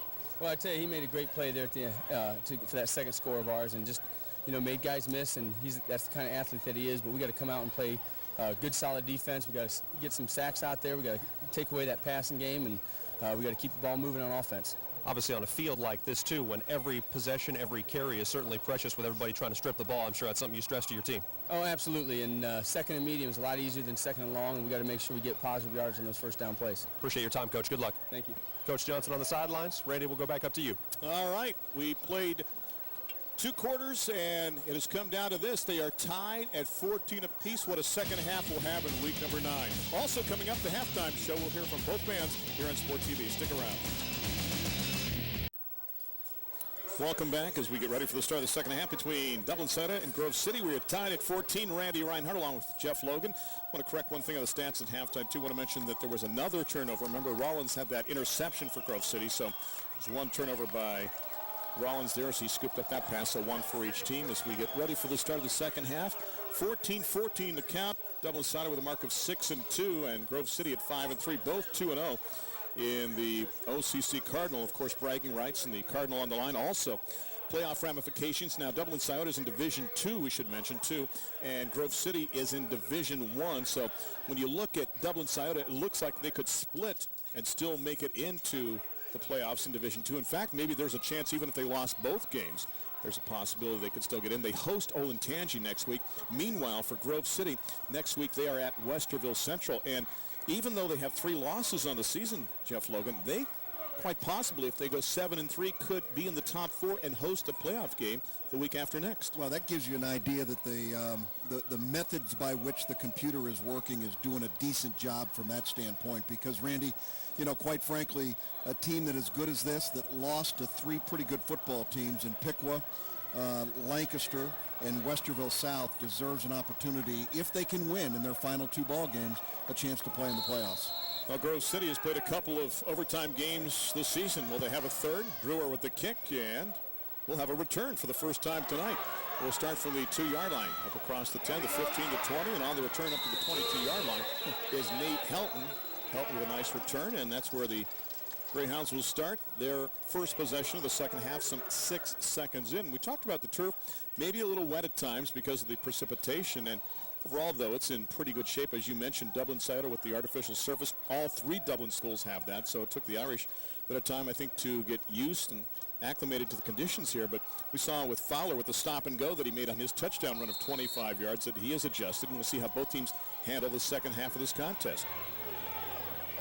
From the 22. We've got whistles before we start things. A referee, by the way, tonight is Chuck Minter. Randy, the one thing I'll tell you about Dublin Scioto, even though they have that artificial field turf, they don't practice on it all the time. So it's not like coming to a regular grass field is going to be a shock for this football team.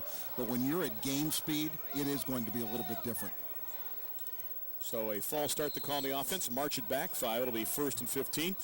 Coach McIntyre slid by us at halftime, so we did not get a chance to talk to him as he came on the field to start the second half.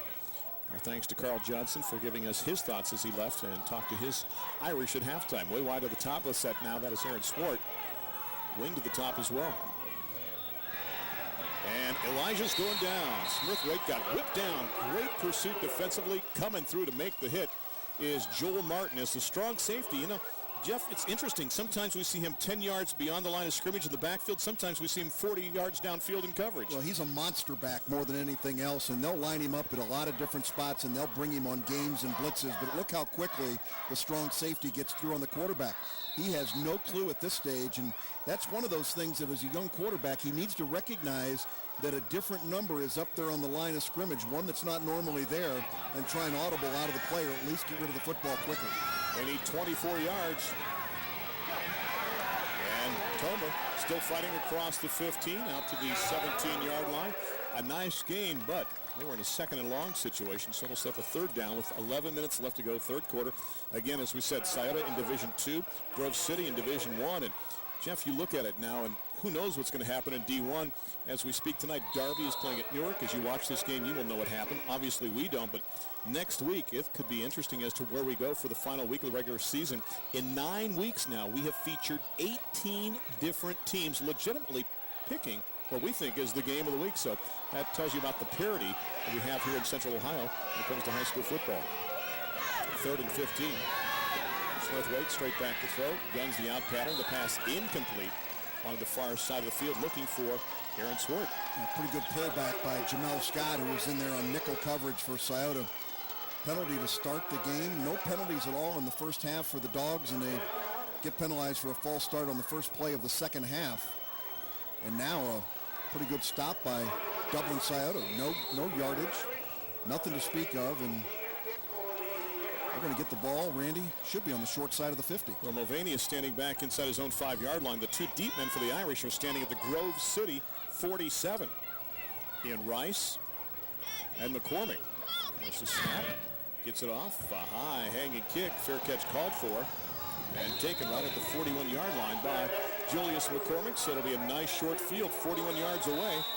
With 10:16 left to go. And we have a flag at the 34-yard line. Well, somebody lost their composure, it would appear to me at that stage. That flag was thrown extraordinarily late. And the Irish are pointing at the Greyhounds saying they did it. They're going to be penalized. We'll see as Chuck Minner, our referee, gets the information, and personal foul is the call on the Dogs. Well, that's unfortunate. You got great field position already. They got the ball spotted at the 41-yard line, Randy, so this is going to take it well down inside. To the 26. Yeah, should take it all the way to the 26-yard line. 15-yard penalty. That wouldn't be a bad place to start drives. I'd like that. It beats the 20-yard line in your own territory. Hey, hats off to both high school marching bands, to Jim Gray and Dr. George Edge. What a great job they have done with those two programs, and that's why we feature the bands at halftime, because we know that sometimes more kids are involved in the bands than they are in the football program. So here in Grove City, they're very proud of the program that they have, as are the folks at Dublin Scioto as well. 1st and 10 from the 26-yard line. Rice gets inside the 25. They try to make a wishbone out of him. You can see celebrating big number 44, Landon Greek, who made the hit on the play. A great linebacker for the Greyhounds, who has been around for a while. And he's a 3-year starter, 20 solos and 46 assists coming into this contest. Boy, they have really been good. Speaking about the defense, when you're running in between the tackles, been very impressed with how Grove City's playing defense. There you see Landon Greek, the big middle linebacker, leading tackler on this football team, 5'10", 210 pounds. Seth Price checks in as a defensive end again on this second down throw. Pitch goes back. That is Scott. Jamel gets it inside the 20-yard line as they faked it to Rice inside, but Fowler on the option decides to pitch it. You talk to Carl Johnson and you say, how much do you throw the ball? And he'll say, how many times do we call a pass, or how many times does Dane Fowler actually throw the ball? Now, this was a pure option on this play, and Jamel Scott makes somebody miss on the outside. Looked like Landon Greek coming out of the middle linebacker spot. The point is on Dane Fowler, sometimes when he gets out of the pocket, he'll find an opening and opt to just call his own number and run downfield as opposed to throwing the ball, as we saw in that touchdown run of 25 yards in the first half. This is Rice on the pitch sweep inside the 20, and that is it. Great pursuit defensively as the Hounds just went down along the line of scrimmage to make the hit on the play. Tim Strasser stayed at home. Should be field goal range for the Irish. Again, David Brewer had one miss. Watch again, you got the pulling guard, Josh Sharp, coming out leading the charge, but look at the pursuit by the Dogs. 3 blue jerseys in there before Jason Rice has an opportunity to make anything out of this play. And watch Strasser. That's what they talk about, his move laterally down along the line, and he just stayed with that play. So Brewer is on now for what could be about a 37-yard attempt. Again, Fowler is the holder from the near hash. Puts it down at the 27, plenty of leg. The lefty puts it up, and it is good. 37 yards away with 8:45 left to go, and the Irish, after trailing 14-0, now lead for the first time at 17-14. Now that makes David Brewer 6 out of 11 on field goals. Pretty good numbers for a high school kicker, Randy. He's a young man that I would think would be kicking for somebody. Is he an athlete? Well, is he a football player? I'll tell you what, he's a heck of a kicker.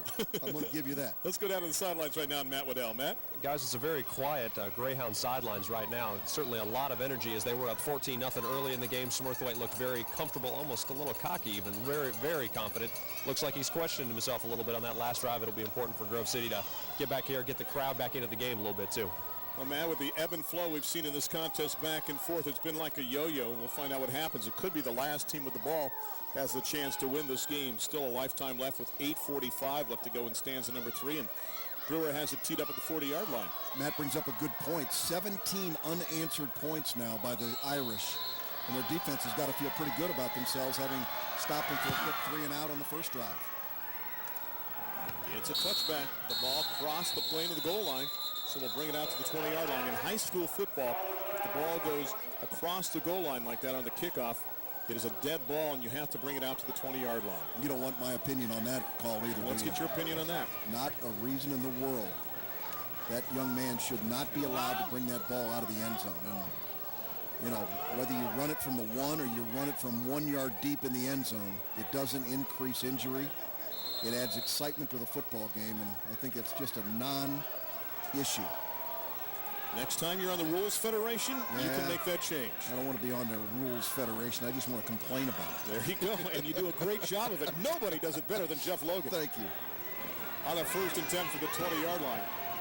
Bowden trying to find a seam, and Jeff, you talked about the Irish feeding off their offense. The defense was there that time as they tried to turn the corner, and it'll be a loss of 2, perhaps 3 on the play. I want to give some credit to Jacob Freeman at that outside linebacker spot. You know, here's a junior. Where's number 16? He held his ground and made sure that he held contained. Watch here. He does a good job of hanging on until help comes, and he had a big old blocker right in his gig, and he was able to make the play. Jacob Freeman, not a big kid, to be playing outside linebacker at 5'10", $170. Nice job. And the younger brother of Lonnie Freeman, who was the starting free safety last season. March it back to really the 16-yard line. They need about 14 for the first down.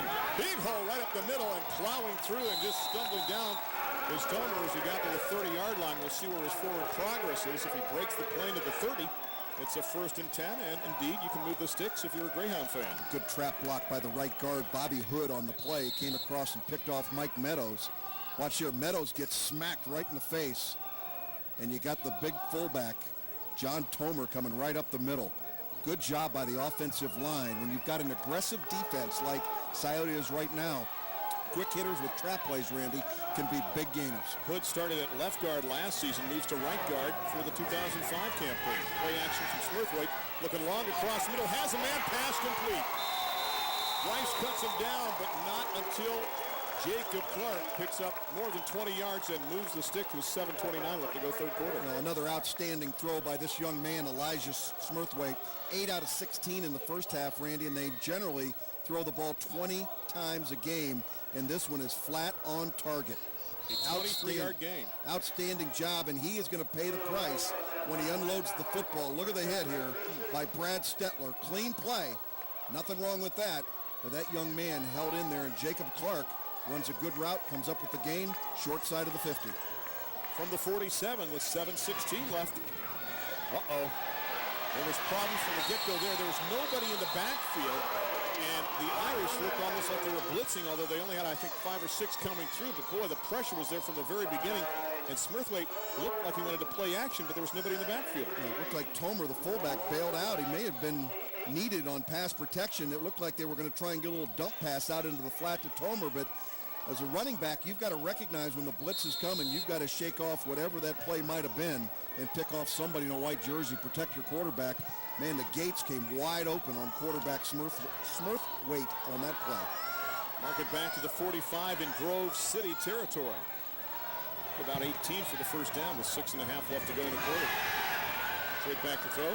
Gonna gun it downfield, up for grabs, jump ball, and it's gonna be picked off.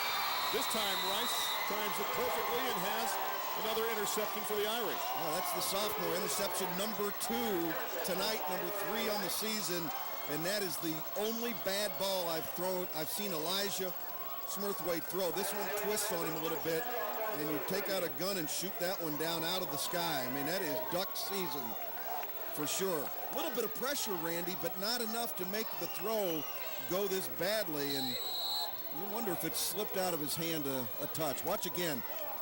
Real closely. See how his motion is right up top. No pressure other than Morris after the ball had been thrown, and that's one you want back. 1st and 10 from the 30-yard line. Fowler again on the pitch. Gets it off to Scott, and Scott getting out of bounds along the far side of the field. Short gain on the plays. The defense does a great job. That's all you can ask your defense to do. Sometimes you like to funnel to the center, Jeff. Sometimes you like to bounce to the outside. Greyhounds did a great job of bouncing it to the outside, and Landon Greek just stayed with the play. Well, that time, Jamel Scott impressed me with his ability to take on that corner. Nate Helton came up to make the play, and Jamel Scott decided to lay the wood. Pretty impressed with that young man. Gain of a half-yard on the play, and that is it. 2nd down and 9. Under 6 minutes left to go in the 3rd quarter. Fowler wants to throw, dumps it across the middle, has his man, and that's McCormick spinning away at the 41, across the 48, all the way up to the 49-yard line. Again, there is the fight of the dog, and not the size of the dog. And a late flag. Boy, and that was late. That came as players were headed back. Personal foul going to go against somebody. Against Grove City, because he had to do the explanation to the Grove City bench. I think it was Chuck Minard that threw the flag at the end of the play, right at the 48-yard line with 5:34 left to go. Boy, he doesn't take any crud. I mean, it's just nothing. There's the personal foul going against Grove City, and a bunch of the Grove City players are going palms up, going, hey, what happened? And they're, see if we can tell at the tail end of the play. Well, good watch effort the here. fight, though, too, that McCormick has to the very end. Well, good effort by this young man, and see what happens. See if there's a late shot. There was maybe a late block on somebody, or they hit out of bounds. It sure didn't look like anything more than just some aggressive moves down there. I don't know that anything Grove City did at this stage warranted a 15-yard penalty, but you got somebody honked off. Clearly out of bounds at that point, but there's the call. 17-yard gain plus the penalty of 15 yards, so March at 32 yards altogether, make it 1st and 10 from the Dogs' 37-yard line with 5:34 left to go. It is Rice time, and the Greyhounds are not hungry. It's going to gain maybe 1 on the play, perhaps inside the 36 as they stay home defensively. Again, the switch, Jeff, they go to a 52 with that slant this year, but they look like they're fairly much at home with that defense. Yes, they are comfortable with it. You know, Randy, this is a football team. When you talk at Grove City, got a lot of pride. They play very aggressive, and that penalty flag, they're pretty uncharacteristic of their football team. They're very well coached. And the miss now picking up a little bit with intensity here at Grove City High School. We saw it early in the contest. Then we had a respite, and now it's back again. 4:58 left to go. They lead by 3, and the Irish have it again. Collision in the backfield. The handoff was supposed to go to Rice. But Fowler will keep it and go out of bounds. Sometimes the timing isn't there. I know, Jeff, in your eyes, it's never the fault of the running back. But that time, a collision between Fowler and Rice in the backfield. So Dane says, I'll just keep it and do the best I can. Yep, somebody got crossed up because either the quarterback went the wrong way or it was the running back that made the mistake. But in any event, it didn't look like there was much execution at the front of the offensive line. And Fowler probably did about as good as he could have done. Tight end Justin Braun checking into the ball game. See if the Grove City crowd gets back into it. They took a bit of a break there when their team went down by 3 points. And both sides have been kind of mellow in the last 5 minutes. We took down to 4:50 left to go. 2 wide at the top. Braun, they're going to tie it in, is wide at the bottom, and now Dublin Saddle will burn a timeout. They were running out of clock. They were probably going to get a delay of game call, and there you see the frustration, of the football team. But that was the right call by the quarterback. Go ahead, take the timeout. You can pick up 3rd and 8 or 9. I mean, that's a fairly reasonable pickup. You take the delay of game, and now you put yourself at 3rd and 14, Randy, and now you got your hands full. So good call by Fowler. Things were a little bit of a miss out there, so you can start again. With 4:50 left to go, a reminder, we would love to hear from you. Take our online survey. You get a free ESPN Mini Foam football. It's that simple. AroundRR.com/Sport TV is the location to go to. Take the survey. We won't treat you to the concession stand, but we will send you a Mini Foam football. That's all you have to do. We want to hear from you. What do you like about Sport TV? What would you like to change? What would you like to add? That's what we really like to hear. Is there something you'd like to add? See what we can do. It is for you. We need to hear from you at Sport TV. 3rd down and 9 from the 36-yard line. 2 wide at the top. Seward that way. Braun goes wide again. The tight end split out wide to the bottom of the formation. Slot back to the top, and Rice alone back behind Fowler. It's a screen, and they see it, and oh, man, what a collision. shooting through was Zach Clark. He could smell that one. He is the dog linebacker, and that time that dog will hunt, and he found what he wanted. Well, they read the play perfectly. Twice now, football teams, Grove City tried it once, and middle linebacker was able to make the play for Dublin Scioto. This time, big old Zach Clark, and I would say big old, 6'4", 230. He passes every bit of the look test when you see him before a football game. Got that old shoulder pad neck ring up there. Brewer to punt. The lefty gets it up into the mist. Fair catch called for and taken around the 10-yard line on the play for the Greyhounds by Justin Laborsi. The one thing that did, though, too, Jeff, you hope if you're Dublin Scioto to pick up a couple yards and maybe have a chance at the long field goal with Brewer. Well, with a loss on the play, there was no way they were going to attempt about a 60-yard field goal, so they were forced to punt. Well, Randy, when you get some help, when you make a big gain on a pass play, and then you get the unsportsmanlike conduct call, and you get the ball well into the other team's zone, and then just absolutely stall, you got to be frustrated with the way your offense performs in a great opportunity. Tickner and Swart way wide to the bottom of the set, but they're going to keep it on the ground. Big hole for Tomer right up the middle. He's got the first down and then some. Boy, talking about a basic play, Jeff. You would think the Irish would be looking for it, but again, it goes back to execution and the play of the guys in the line like Casey Hill and A.J. Anderson and Joe Kratz and Bobby Hood and Nick Chesser. Well, they're taking advantage again of the quickness of that defensive line. Quick hitter to the fullback, ran the tailback, Nick Bowden, out into a motion out of the play, so took a safety or a linebacker with him, and then all you do is send your big old fullback up the middle. You're either going to trap with A.J. Anderson or Bobby Hood and make it work. 19-yard gain. They keep it on the ground. Bowden trying to find an opening and should have lost a couple, spins forward and picks up nearly 9 on the play. Bowden right there saw absolutely nothing there, but was still able to readjust, go back, dart through a hole, and pick up enough for the first down. And Bowden is a guy that is not shy about putting an arm on a blocker and saying, go. And that time he did it again. He's done it a couple times now to Bobby Hood as his lead blocker. Well, this slippery surface out there, you know, there's times where a defensive player is going to lose his footing and go down for you, and that's exactly what happened on the play. That was Eli Pierce, usually a pretty sure tackler. Bowden is wide to the bottom of the set now. They're going to keep it on the ground.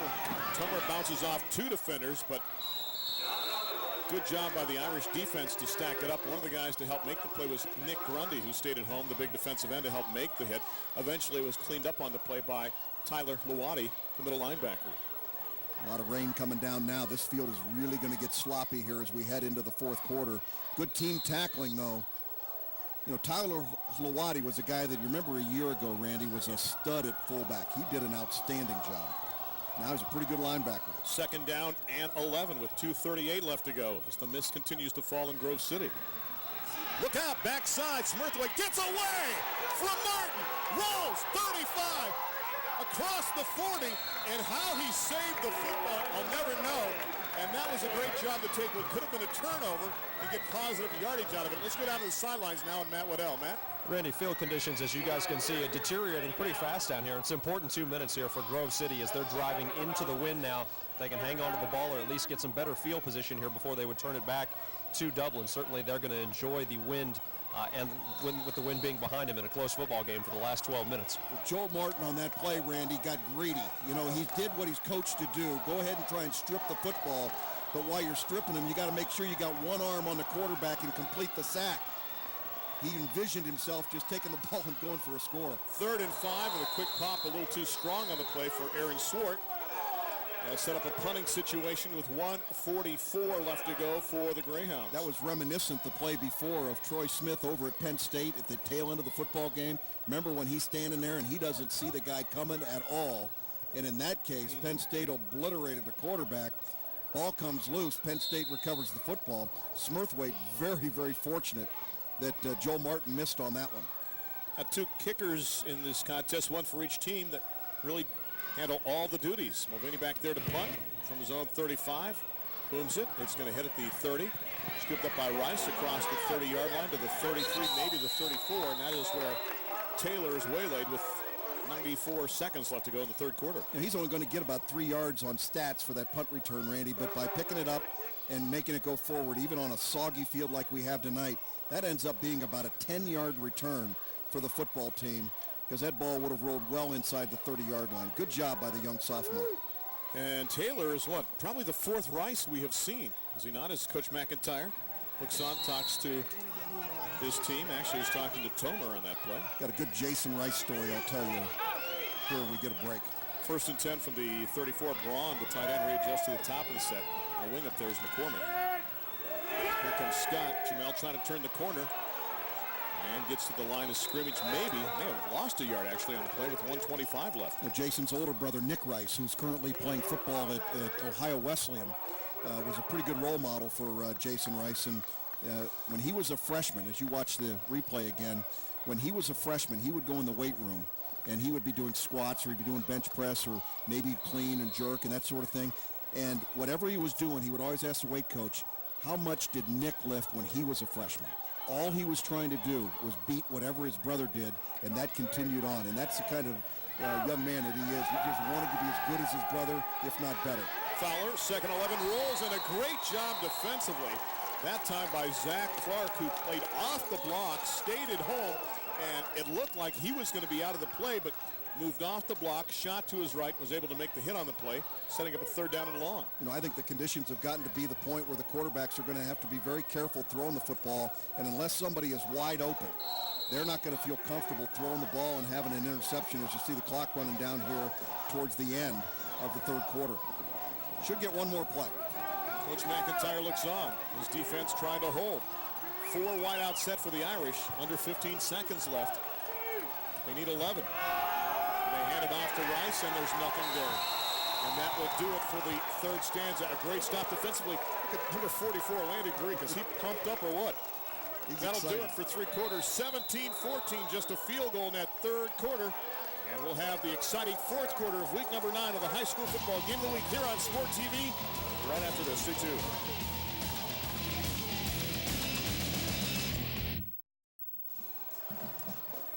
Welcome back to Grove City High School. Brewer to punt to start the 4th quarter, trying to look up in the rain and see the ball. It's very difficult. So that one will just bounce for the Greyhounds and roll dead at around the 37-yard line as the rain now picking up in waves. Reminiscent of what we saw a couple of weeks ago at Reynoldsburg when we did Davidson and Reynoldsburg. And we'll see what happens now. Grove City, 10 seconds into the 4th quarter, down by 3 points in this contest. Smurthwaite passing now, Jeff, 9 of 20 for 114 yards. 2 touchdowns and 2 interceptions. That's just 1 of 4 here, Randy, in the second half. He was 8 out of 16 at the turn. And they're going to have to throw the ball against this football team in order to beat them. From the 37-yard line, down by 3. It's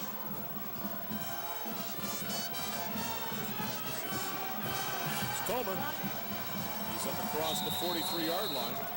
Nice run that time off the right side. His hit is finally made on the play by Grundy, but not until he picks up a very nice gain. Jeff, if you can set up a scenario where you're 2nd and 5 or 2nd and 4, you'll take that every time. Oh, absolutely. Those are great 1st down gains, and there's nothing fancy about it. Again, strong safety Joel Martin coming up, playing right on the line of scrimmage, Randy. The strong safety has been, as we said, all over the field tonight for the Irish. Martin's been in the backfield and also has dropped back some 40 yards in coverage on a long bomb at times. Basically 3 DBs, 4 linebackers. Smurthwaite wants to throw, goes up top, throws it a little too strong, pass incomplete for Swart. Battle of number 2s as that time McCormick was in on coverage for the Irish. Well, they like the height advantage they get when they throw into that Scioto secondary. You know, Taylor Rice, the sophomore, is 5'10", and that's as big as it gets back there. And you can see Julius McCormick, also a 5'10" guy, and my guess is that 5'10" might be a touch of a stretch, but he is a playmaker. And look at this. He gets himself up, knocks the ball down, no interference. 3rd down now and 4. One thing you've noticed about Smurthwaite, Jeff, he rarely underthrows a pass. He normally has a lot on the toss. If anything, it sails high. See what they can do from the 43-yard line. And there goes Bowden, and he's got the 1st down. Short side of the field, which you always wonder about, Jeff. You always talk about running into that boundary side, and that time the Greyhounds make it work, and they'll move the sticks. Coaches love the boundary. There's just fewer football players in that short side of the field to block. And Scioto does a rotten job of holding contain. The outside guy there has got to make sure that he turns that back into the middle unless you're crowding the sideline. And again, strong safety. Joel Martin's up there. He's the outside contain. He's got to make sure that play gets turned up inside. Great block by Nate Tickner on that play. 1st and 10 now for the Greyhounds from the 49 of Irish territory. And that time it is Tomer time again, and he'll pick up maybe 2, perhaps 3 on the play with 10:50 left to go. Again, resetting for you. Grove City 5-3 on the season. Dublin Scioto 6-2, but both teams 2-0 in the OCC Cardinal. This is for the league championship, you could say, in essence. In computer rankings right now, Grove City 5th in Division 1, Region 3. Meanwhile, Dublin Scioto is 4th in Division 2, Region 7. So both sitting in good shape right now, but you never know what can happen in the last 2 weeks. Good time to go back to the tight end again. On 2nd down. Oh, he called it. How did you know that? Now, come on, you know something. No, it's just, you just kind of get the feel. What was your maiden name, McIntyre? They haven't gone there for, obviously, since the touchdown pass to the tight end. And it just kind of had the feel that this is the time to go back. This is exactly the same play they scored the touchdown on. And you see the big old tight end, Seth Price. Not a fast guy, but a wonderful target, 88 right there in your screen. And linebackers have got to account for 88. Somebody's got to read that. When he's not blocking, you got to pick him up. Handoff goes to Tomer. He'll take 2 or 3 if he can get it. And that time, just burrows his way inside the 35 to the 33. Seth Price has already heard from Akron, Miami, Duke, and Indiana. Maybe Boston College by the time you watch this contest on a tape delay. A couple good football players at Boston College already from the central Ohio area. Chris Miller, a tight end from Upper Arlington. Mark it down to inside the 33-yard line. 2nd down now. Need just more than 7 with 9:40 left to go. Grove City down by 3. Smurthwaite wants to throw, has a man open underneath.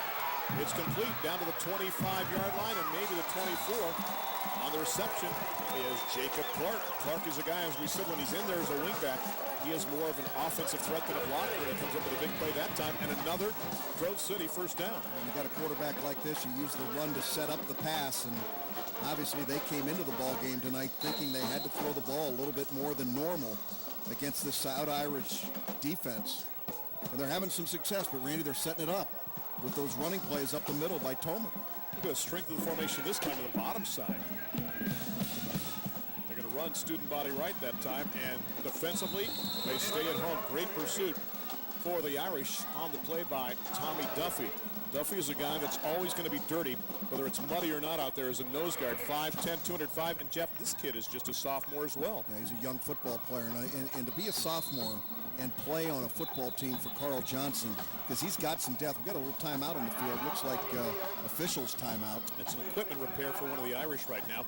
They're fixing the headgear of Martin, and the strong safety has that fixed. How you doing? You know, the other thing I've got to say, too, about Grove City crowds, they are probably about the best crowds in Central Ohio. They come out and support their team no matter what. And that's why other schools say it's such an advantage when Grove City can play at home. That's because their crowd supports them even in poor weather. Smurthwaite back to throw, maybe, guns it, and somehow completes that pass inside the 20-yard line. And it goes on the play to Nate Helton. There were 2 defenders there. I think one of them was surprised the ball even went that direction. And Corey Winter doing a good job of playing defense there, but Helton is perfect in terms of using his body to keep himself, the body, between the defender and the quarterback. And the only way that Corey Winter was going to make this thing work is if he interfered with him. Look at the step up by the quarterback, and then he's going to pay the price again. And Brad Stetler is leaving autographs all over the body of Elijah Smurthwaite tonight. That is one big Smurf, though. I'll tell you, he's been taking a number of hits, and he comes up every time. On a 3rd down and 3. Tomer fighting, churning inside the 15-yard line. It was a short 3. I'm not sure where they're going to mark his forward progress. He had to be inside the 14-yard line. Let's see if they go with a robust set here just in case they don't have the 1st down, or do you opt to kick the field goal? They're calling it 4th. No measurement. Looks like he's about the length of the football shy, and this is a key play, obviously, for the Greyhounds. Where the sticks are on the far side as you look at the precipitation, I'm surprised they didn't at least measure. Me too. Give the ball to Tomer right behind the big old fullback. Power backfield now. 3 backs stacked in an eye. It goes to Bowden, and I'm not sure. Bowden gets bowed back. I don't think he got it. They've given him a little bit more yardage, and you can see the one official. Now he's got a flag. Oh, boy. Let's see if that's post-possession. We'll see when that flag was tossed. It clearly was after the play was dead. It's a personal foul. Looks like they're going to go against Dublin Scioto. But you have to sort out the situation now. Was the play over? Were they already short of the first down? Was it post-possession? Did it then belong to the Irish? Do you penalize them half the distance of the goal back to maybe the 7-yard line? Or is it while Grove City still possessed the football, and is it a first and goal situation for Grove City? I think they got to measure first. Well, I would demand a measurement if I'm Scott McIntyre. Unsportsmanlike conduct, the call on the Irish. Now, that doesn't mean necessarily that Grove City gets the football, correct? Exactly. I'm questioning whether it was post-possession or not. And I think they're going to say it was when Dublin Scioto already had stopped. Although, again, I go back to what you said. I'm not sure they didn't even measure the first time, so I don't think they're going to measure again. Yeah, they're going to measure it, Randy. The coaches are demanding a measurement.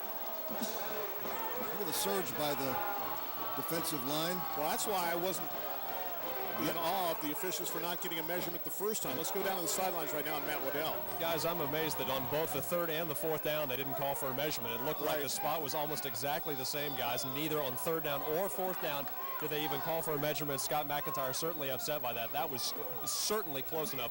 They should have measured on both third and fourth down. Exactly, Matt. Our point up here, especially when you're looking into the mist along the far side of the field, why would you not go ahead and measure just to make sure it was short? And they never did it on either down. So again, as I guessed, it was a post-possession foul. In other words, it happened after Grove City was held short of the first down. Grove City gave up possession at that time. The Irish had the ball, so on the unsportsmanlike conduct call, it's going to be half the distance to the goal, and right where I said it would be, right around the 7-yard line. So first and 10 from there, and now the rain is coming straight down with 7:09 left to go. Going to keep it on the ground, and Rice is going to try to burrow and find a seam, and he cannot. Emotions now are high on both sides, and I think that's good. I think that's what you want to see late in this contest. You just have to try to control them on both sides. Well, look at the rain coming down. Great pictures from our Sport TV crew. And Jason Rice, the one thing he knows at this stage, and it should go without saying, Randy, but so many times you see it, hang on to the football. Obviously, we've got a wet night, and certainly Grove City is going to start grabbing for that ball. We're under the 6-minute, 35-second mark, and yes, it is raining that hard. Again from the 7-yard line. Second and 10. Pitch back to Rice. That's a dangerous play back there, and he's going to be brought down near the goal line. They're going to say that he was out of the end zone, and I think that's a good call because he gets the forward progress. Grove City's going to push him down in the end zone and call for the safety, but he clearly broke the plane, was out of the end zone. But still on a pitch sweep like Jet, when you're down by your goal line, you're going to give up about 5 yards just to get the ball to the running back, and it's a dangerous play to run down there. Now they got to think about what do you do here, Randy, because you got to give your punter enough room to kick. And, you know, Jason Rice just makes a mistake here. You know, the forward progress was proper. They carried him back into the end zone. Good effort, no safety. But, Randy, huge play here because you need to get at least 2 or 3 yards to get a normal snap for your punter. Third and 17 from inside the 2, and they push him back again. And Grove City wants a safety again, but they're not going to get the call on this down either. But again, what you do if you're Grove City, you've created a short field to work on, and the pressure is going to be on Brewer now to punt from the back line of his own end zone. Not as much room as he normally has. Under 5.5 minutes left to go. Grove City with their full complement of 3 timeouts, and you got to think it's coming down to this possession for Grove City. As David Hoff is trying to cheer on the Grove City faithful, saying, put down the umbrellas and cheer for the defense. One of the things going through my mind at this stage, Randy, and I know that it's a high risk, but do you take a safety at this stage, make it 17-16, and at least give your guy a chance to punt? Now, obviously, a field goal beats you in that instance, so. Oh, and there's a snap. It's high, and it's out of the back of the end zone, so you got it, whether you wanted it or not. Whether it was intentional or not, there's 2 more on the board. It's now 17-16. Well, it certainly didn't look intentional, and it would be high risk if, in fact, that's what they wanted to do. And you don't see a whole lot of cheering going on the other side. I guarantee you this was not intentional. No, because the snap was not that high. I mean, it was over his head, but not to the point where if you're going to do it deliberately, you'd snap it about 15 feet in the air. So now what you set up is a 1-point difference, 17-16, and a free kick scenario. You know it's going to be Brewer either way. Do you have him kick it off here, or do you punt it in these weather conditions? Well, he's carrying his tee with him. I would generally think that they would want him to punt the ball. I mean, that's what everybody does. The problem with trying to kick it off the tee down here, Randy, is that they're in such a bad area of the field at the 20-yard line. You take a kicker, especially a soccer guy who has to plant that inside foot to be able to make the kick. I think he's going to have a tough time finding a decent area where he could put the tee down and be able to get his plant. Now you can see the precipitation, free showers for everybody tonight, including Carl Johnson along the far side. The margin as slim as it can be. Oh, he's going to go ahead and place it at the 20. Now, obviously, he feels he can kick it further than what he can punt it. And that's the worst part of the field, too, right there at the 20-yard line. That is the most torn up by the play so far tonight and the precipitation. Kicks it off. It is high, not that deep. It's going to squirt at the 30. Scooped up there. Across the 40, up to the 45, maybe up to the 47-yard line. As it looks like Jacob Clark perhaps on the return along the far side of the field with 4:47 left to go. And really, all things considered, if you're Dublin Scioto, that's not a bad scenario. Actually, it was Joel Laborsi on the return that time. So really, you still have them on the other side of the 50-yard line with 4:47 left. You know, that's why I think that, you know, taking the safety was a consideration down there, even though it was only a 3-point ball game, just to make sure that you don't give them the gimme field goal, make them work for it. From the 47, it is Tomer, and he's going to fight forward for a yard. Well, Jeff, it might be the conditions where you want to slug it out, but if you're Grove City right now, I don't think that's going to work because Dublin Scioto is going to say, fine, if you want to slug it out, you can slug it out. We'll be ready for you here. I think even in these weather conditions, you're going to have to look for Elijah Smurthwaite to try something else. Try a pass in the flat or look downfield. I think they're going to have to put the ball in the air. I agree with you, Randy. From the get-go, I've told you that they're going to win this ball game. They're going to have to do it through the air. 2nd and 9, just past the 48. Wants to throw, looks left, dumps underneath. The pass for Price incomplete at the 42-yard line.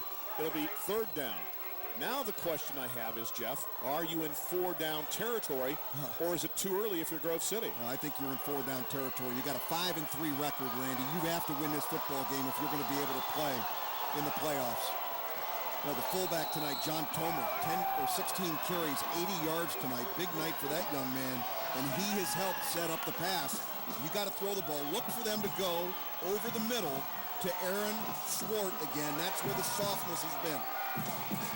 Coach Schaefer hoping his defense will hold one more time. A quick pop, and the pass is intercepted. Picked off on the plate. It fell into the arms of big number 20.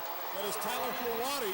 As you called it, they looked for the pass across the middle, but Hawati was there on the deflection as it went through the hands of Fort, and he got the pick, and now Dublin Scioto is in great field position with 4:07 left to go. Tough to blame the quarterback on that one and the receiver. That's a bad, tough ball to catch coming over the middle on a wet night.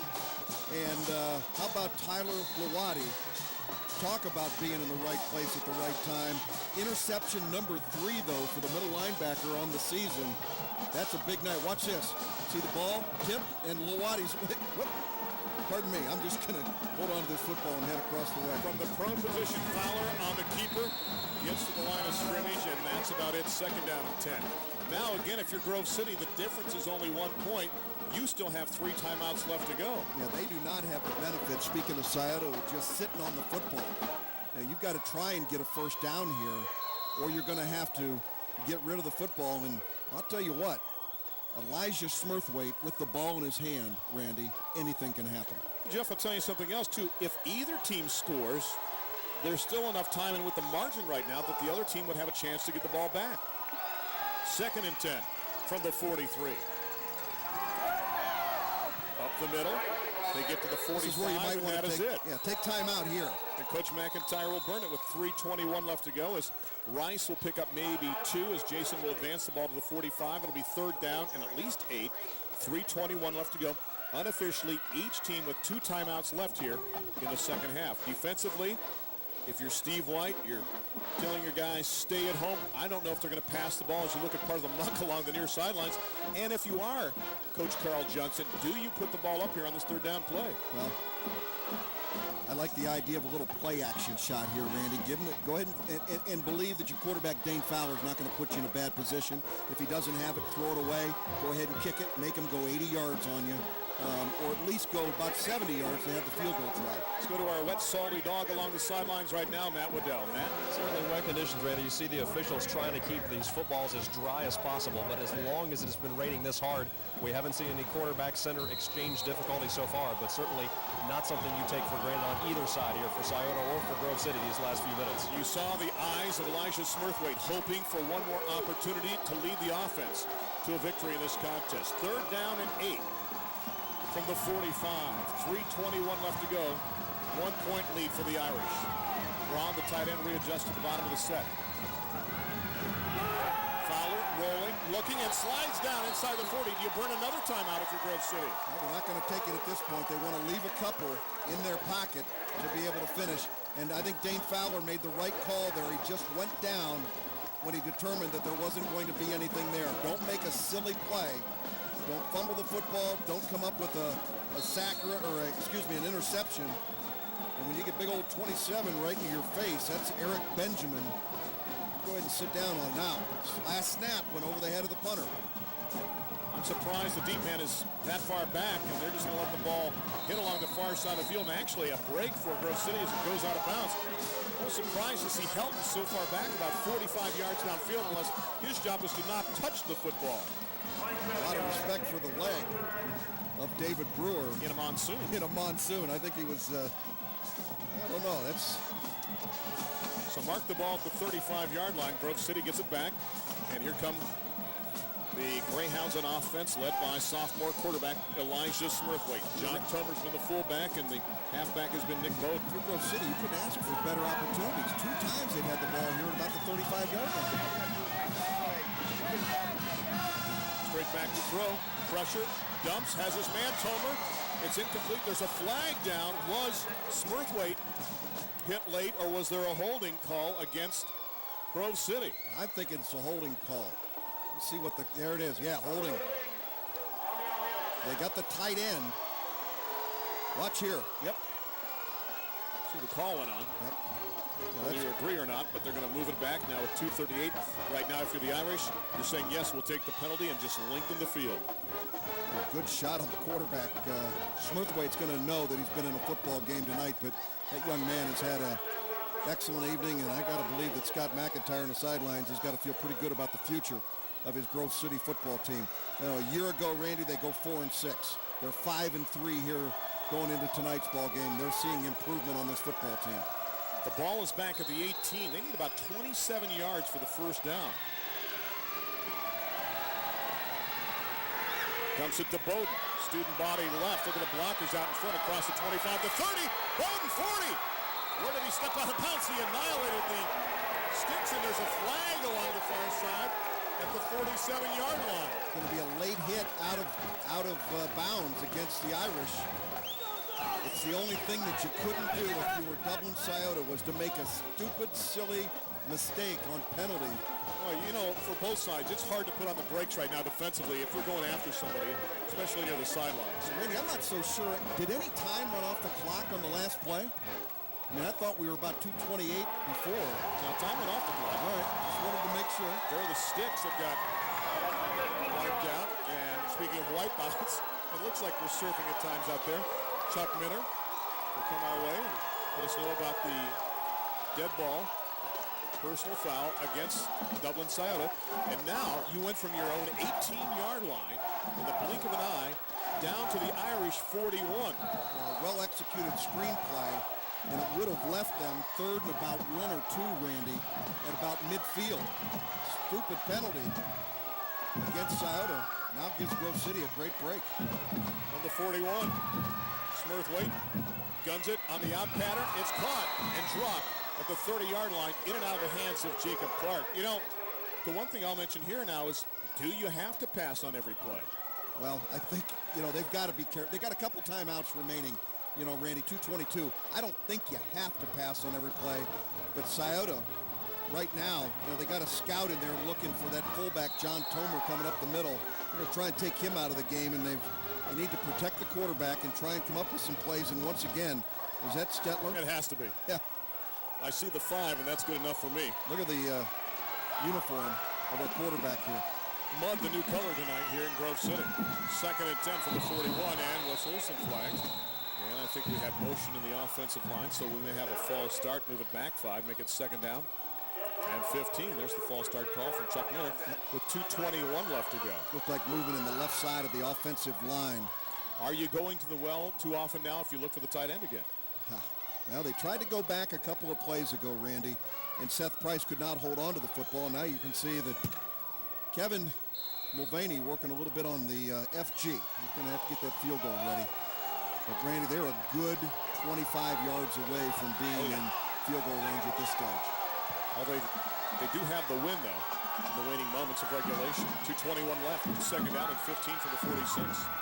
Smurthwaite, straight back to throw, looks, guns across the middle, has his man, it's caught! Wide open!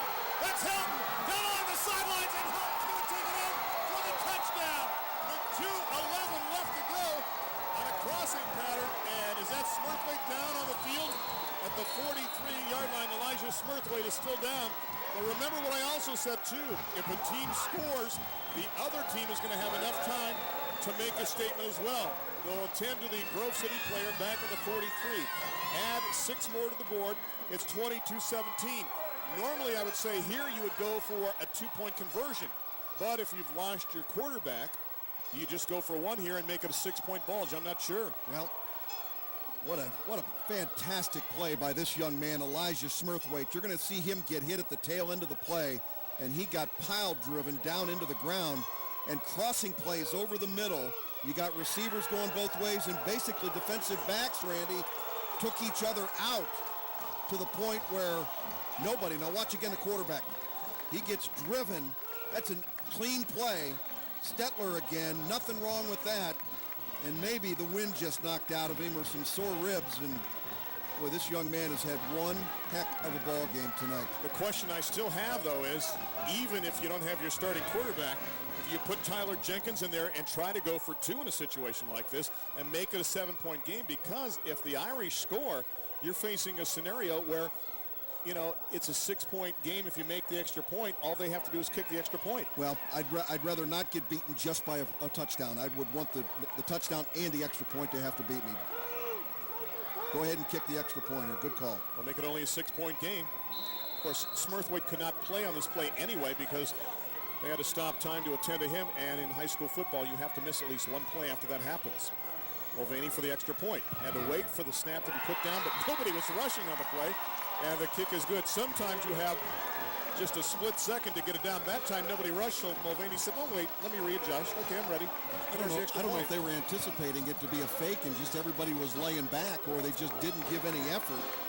Here's the 46-yard touchdown pass now to help. You got 2 receivers crossing over the middle deep at about 25 yards, and you can see defensive backs are just picking each other off. There wasn't any great blocks down there, but the quarterback did an excellent job of finding the open receiver. And Nate Helton comes up with the shot, and watch again. Ooh. Man, that is just left shoulder lowered into the sternum. It's Eli Pierce. Yeah, it was Eli. It was the first time all night that it wasn't Brad Stetler. Randy, plenty of time. 2 timeouts remaining for Dublin Scioto. That was a 4-play, 65-yard drive. It took 31 seconds. Just 31 seconds off the clock. Helton, 46 yards from Smurthwaite. And the extra point from Mulvaney makes it 23-17. You've got Fowler as a weapon. You've got Cannon. You've got Braun. You've got the slots in McCormick and Scott that are dangerous as well, too. Let's see what happens right now for the Irish as they will return this kick. And we'll start from the 1-yard line. This is Scott. Up to the 20-yard line, maybe. Actually, stop shy of that. And there's a flag at the end of the play with 2:05 left to go. Did somebody get the handlebar, perhaps? We've seen more flags at the tail end of plays. Obviously, emotions getting the better of some of the football players out here tonight. See the calls by the official here. Yep. That's what I thought. They went down in a hurry, and the reason was because of the face mask being grabbed with 2:05 left to go. That's a great break for the Irish. That will shorten the field here. Let's see if we can pick up the face mask here. Right there. Oh, and you plow your face right into the mud to boot. A lot of people pay a lot of money for a mud bath. You can get a free one tonight playing high school football in Grove City. From ground level, what a view this will be. Good call by the official. Mark it at the 25-yard line. First and 75. Fowler, plenty of time. Looks and slides down. Pressure applied that time by Eric Benjamin. If you're the Irish, you have to get up. The clock is under 2 minutes left to go, and the wideouts hurry downfield. You reach a point, Jeff, when you're Dane Fowler, you almost have to make something happen. Throw the ball or get out of there in a hurry and allow your team another chance before you lose yardage on a play. We're going to go into the shotgun formation. On second down, rolling, looking, and throwing it up for grabs, and it's caught, I think, by Seward at the 35-yard line. The clock continues to run. He is shy of the first down. 1:28 left to go. It's going to be third down, and I think about one. See where they spotted, but I thought he was down around the 35. Yeah, Scott Seward slid out of bounds, but he was clearly down before he went out. Good call by the official. Right there, wind the clock with a minute 13. Make it 3rd and 2, actually. Fowler rolling, looking. He tosses it. He has his man. That's Cannon, and Cannon's got the first down. Nicely done. In that situation, Fowler had the option of carrying the ball himself, but decided to throw the ball to Cannon, and Brandon picked up the first down and stopped the clock with 1:06 left. That saves him one extra play. That gives him 5 or 6 more ticks on the clock by throwing the ball to the receiver. He gets out of bounds quicker by throwing the ball out there than Fowler would have gotten by running the ball for the first down. And Randy, obviously a touchdown is what Scioto needs at this point. Back to the sidelines and Matt Waddell. Matt? As it's certainly this quarter, this is the least amount of wind and the least amount of rain we've had right now with 1:06 left on the clock. So if they're going to try to throw this drive here, Scioto having to pass the ball, this is the weather to do it in at the moment. In the last 30 seconds, you're correct. The rain has let up. The ball at the 44. 1:06 left to go. Scott in motion. Looks like an option pass here from Rice. Rolling, looking. He's got nobody downfield. There's a flag down. Rice still buying some time. Looking and now guns it, just throws it up for grabs. It's a jump ball, and it's going to be out of bounds anyway. It's going to be holding it. I was going to say, was somebody holding Fowler when he tried to get downfield? Yep, they defensed it perfectly, but they can't tackle the quarterback coming out of the backfield. It's going to be holding against the Dogs.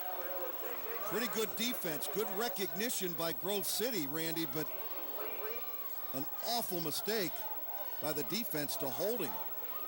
You can bump him all you want to, but you can't hold him. The other thing, though, that play took forever to run. You know, Rice needed to make a decision, I think, a little earlier because that really milked a lot of clock. But a break here for, I think, both teams, because here's a scenario. You know, if that receiver gets downfield and Fowler's uncontested, he might have a touchdown now. So I think they felt, well, we're just going to go ahead and hold on to the quarterback. Maybe they thought he was a blocker on the play as well, too. But the penalty will march the ball down to the Grove City 46-yard line. 1st and 10 from there. 54 seconds left and 2 timeouts left for both teams. 4 wide receivers in the ball game, 1 running back, Jason Rice in the backfield. Cannon is way wide to the bottom. Fowler rolling, looking, wants to gun it, and can't get away. Brought down at the 49-yard line. You got to take a timeout right now. If you're Dublin Scioto, as the hit is made on the play by Jay Hundley, they burned the timeout with 41.3. Dane Fowler was just trying to get to the corner, Jeff, and either run it out of bounds or make the throw downfield. He needed some forward momentum to get some juice on the football. I think the officials need to put more time back on the clock, Randy. They were calling timeout with about 43 or 4 seconds to go, and the clock continued to run down. They were signaling to stop the clock, and if I'm Carl Johnson, I'm asking for more time back on the clock. There's your quarterback, Smurthwaite, 41.3. remaining. Well, a conversation has just been held between one of our officials, and they want more time back on the clock. Yep. And they will reset the clock. I didn't hear if they said 45 or not. I was suggesting at least 44 to go back on the 49. clock. 49. It ran back on the clock. It ran way down. That was somebody was asleep with the switch, and but the officials did a nice job of correcting the error and bringing it back to correct time. 49 seconds now has been reset on the clock. The ball right around the 50-yard line. Dublin Scioto needing a a touchdown to tie this game. Way wide to the top of the set right now is Seward. Cannon to the bottom. A slot receiver as well. The top of the formation. Watch Julius McCormick on this play. Fowler rolling, gunning, and he lost the handle as he threw the ball. We're going to rule that an incomplete pass. It didn't come off his arm very pretty. Some Grove City fans thought that maybe it was a fumble, but the forward motion was there. As you can see Landon Creek with his celebration. He likes to celebrate like Zorba the Greek, doesn't he? Well, I'll tell you, Dana Fowler's having a lot of difficulty. Dane Fowler having a lot of difficulty holding on to the football. Watch it just kind of fall out of his hand here. Not a chance. It's like a shot put at that stage. And it's just, he can't grip it right at that point, Randy. So very frustrating. You know you got to throw the ball to make something happen. And Fowler right there was looking for a dry spot to wipe his hand and could only find one little spot and had to keep wiping his hand in the only location on his uniform that was dry. Look how muddy and mucky he is right now. On a big play, he needs to have traction the best that he can on a 3rd down and 14 from midfield. Rolls right, looks downfield, guns it, pushes it, and incomplete. 2 receivers in the same area. And again, Jeff, that was more of a push than a pass. And Braun was one of the receivers there. Also had another guy. I think it may have been McCormick. It'll be the last opportunity now for the Irish at midfield. They need 14 yards, 37.6 on the clock. I'll tell you what, whoever brings the play in has got to bring a towel over to the quarterback. They got to get a dry towel to quarterback Dane Fowler. A receiver, bring it in. See if the receiver here is going to bring a towel, and he does. You can see there, Scott Seward. Somebody doesn't know who to give the towel to. He's stuck in the middle. He may have to burn a timeout here if he doesn't get to the huddle in a hurry. He keeps the towel. Yeah, Seward brings it in for himself. Gotta be kidding me. Never gave it to Fowler and just tossed it out of bounds.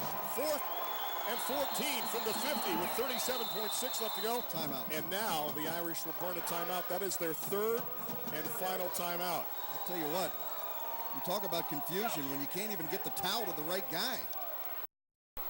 Well, I tell you what, hats off to Dublin Scioto. It is tough to play on the road down here at Grove City, and they've given the Dogs everything they could handle. They had the upper hand until that late touchdown on that 4th play. 65-yard drive that took 31 seconds off the clock. And Helton took it in, and a couple of DBs knocked themselves out of the play on that crossing pattern, and now it's 23-17 Grove City. Back to the sidelines and Matt Waddell. Matt? Guys, when Seward came in on that last play, he went over to motion to give that towel to Fowler, and Fowler waved him off. So even after having the ball slip out of his hands like it was a push throw, like you were saying, he tried to offer it to Fowler, and Fowler just waved it to him and said, no, I don't want it. Well, I can't believe that. In that situation, you've got to take the towel. I never thought we'd analyze a towel in a contest in the waning moments, but I think as a quarterback right now in these conditions, you take every advantage you can. Well, Carl Johnson brought out all kinds of stuff with him there. You see, he brought the whole box of towels to make sure his quarterback has a chance. This is it, folks. Save a penalty against the defense. From the gun, 2 wide and a slot to the top. 2 wide to the bottom. Empty covered for Fowler from the gun. Pressure's on. He rolls. He looks, tries to get away. He does, and throws it downfield up for grabs. It's incomplete. Nearly caught by Rice at the 37-yard line, but there's a flag down. Roughing the quarterback is the call on Grove City, and the drive will stay alive for the Irish with 30.4 left to go. This game doesn't want to end. Well, there's been mental mistakes made by both football teams in key moments of this game. At least they seem to be balancing one another out when, well, you couldn't even give them mouth-to-mouth. Scioto was done.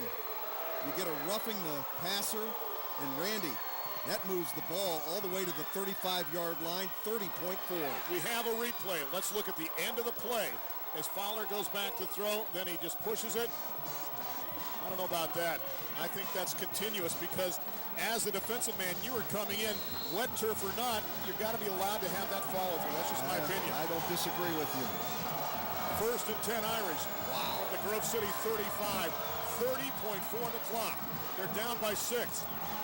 Fowler rolls. Plenty of time. Puts it up, and it's incomplete. Nearly picked off on the play. At the 21-yard line. Was that Rollins that had a chance for a second pick? Looked like it. Randy Fowler's at a stage right now where he just can't get any stuff on the ball. I mean, that sucker will not go. He's doing the best job that he can, but he can't get the ball to get out of his hand quickly enough or deep enough to have it make a difference. Now, the good thing is they're on the driest part of the field. Been very little activity from the 35-yard line in to the left part. And I think if they want to find somebody, they're going to get them down the left side of this field where it's dry. That was Jacob Clark with the tip on the play, and not Rollins. 2nd and 10. 24.8 on the clock. Again from the gun. Low snap. Guns it. Throws it. It's incomplete. The Irish fans want a flag as Seward was hit at the 26-yard line. No call. 19.5 on the clock, and then it was 3rd and 10. I think there's a case that could have been made for interference on this play. Let's watch again, the ball thrown pretty weakly over here. You can see the contact being made. I think there was reason to throw the flag there, more so than roughing the passer 2 or 3 plays ago. I agree. You talk about simultaneous, but it's not simultaneous if you precede the ball by less than a second, and that looked to be the scenario there. Braun, the tight end, is way wide to the top again. 3 wideouts at the top, 1 to the bottom, 1 back in the backfield. Fowler, 3rd down and 10. 17 seconds left to go. Lost the handle, picked it up, rolls, looks, wants to throw, guns it across the middle, and it's knocked down. Coverage on the play by Aaron Swart, and again, Dane Fowler just could not find the handle on the football. Well, he's got a towel in his hand at this point, but this is a comedy. Not one that's very funny to the South Irish right now, but the errors here. And look, Randy, that's not even a pass, it's a push. It's like you wonder almost if his hand's injured, because it looks like he has no grip whatsoever on the football. Yeah, it's just kind of like a shove. When somebody throws the ball to you and you push it back, but hats off to Dane Fowler. I'd put Rice in at quarterback. Let somebody else throw the ball. It is 4th down and 10. The Irish refuse to die. 9.8 on the clock. You'd say go long, but let's see if they can get it there. Fowler looking, gunning it downfield, up for grabs. It's a free ball, and it's almost caught by Rice at the 6-yard line. Rice had a chance at the 6 with 1.6 on the clock.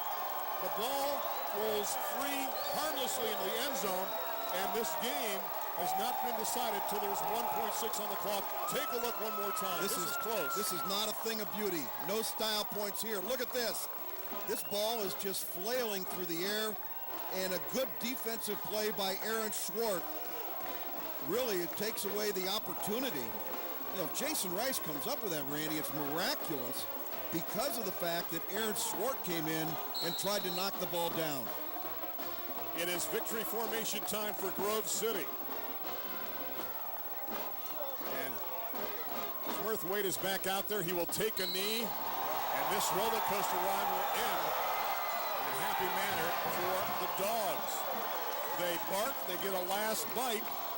At times they played like Dobermans, at times like Chihuahuas. The Irish fought throughout, and it was the Greyhounds getting the victory by a final count of 23-17. And Jeff, this is the kind of contest that when you talk about it, you can't possibly recap it in less than an hour. No, I think it would be very, very difficult to try and explain. 23-17. We'll take a break. Back with our post-game show on the high school football game of the week here on Sport TV right after this. Stay tuned.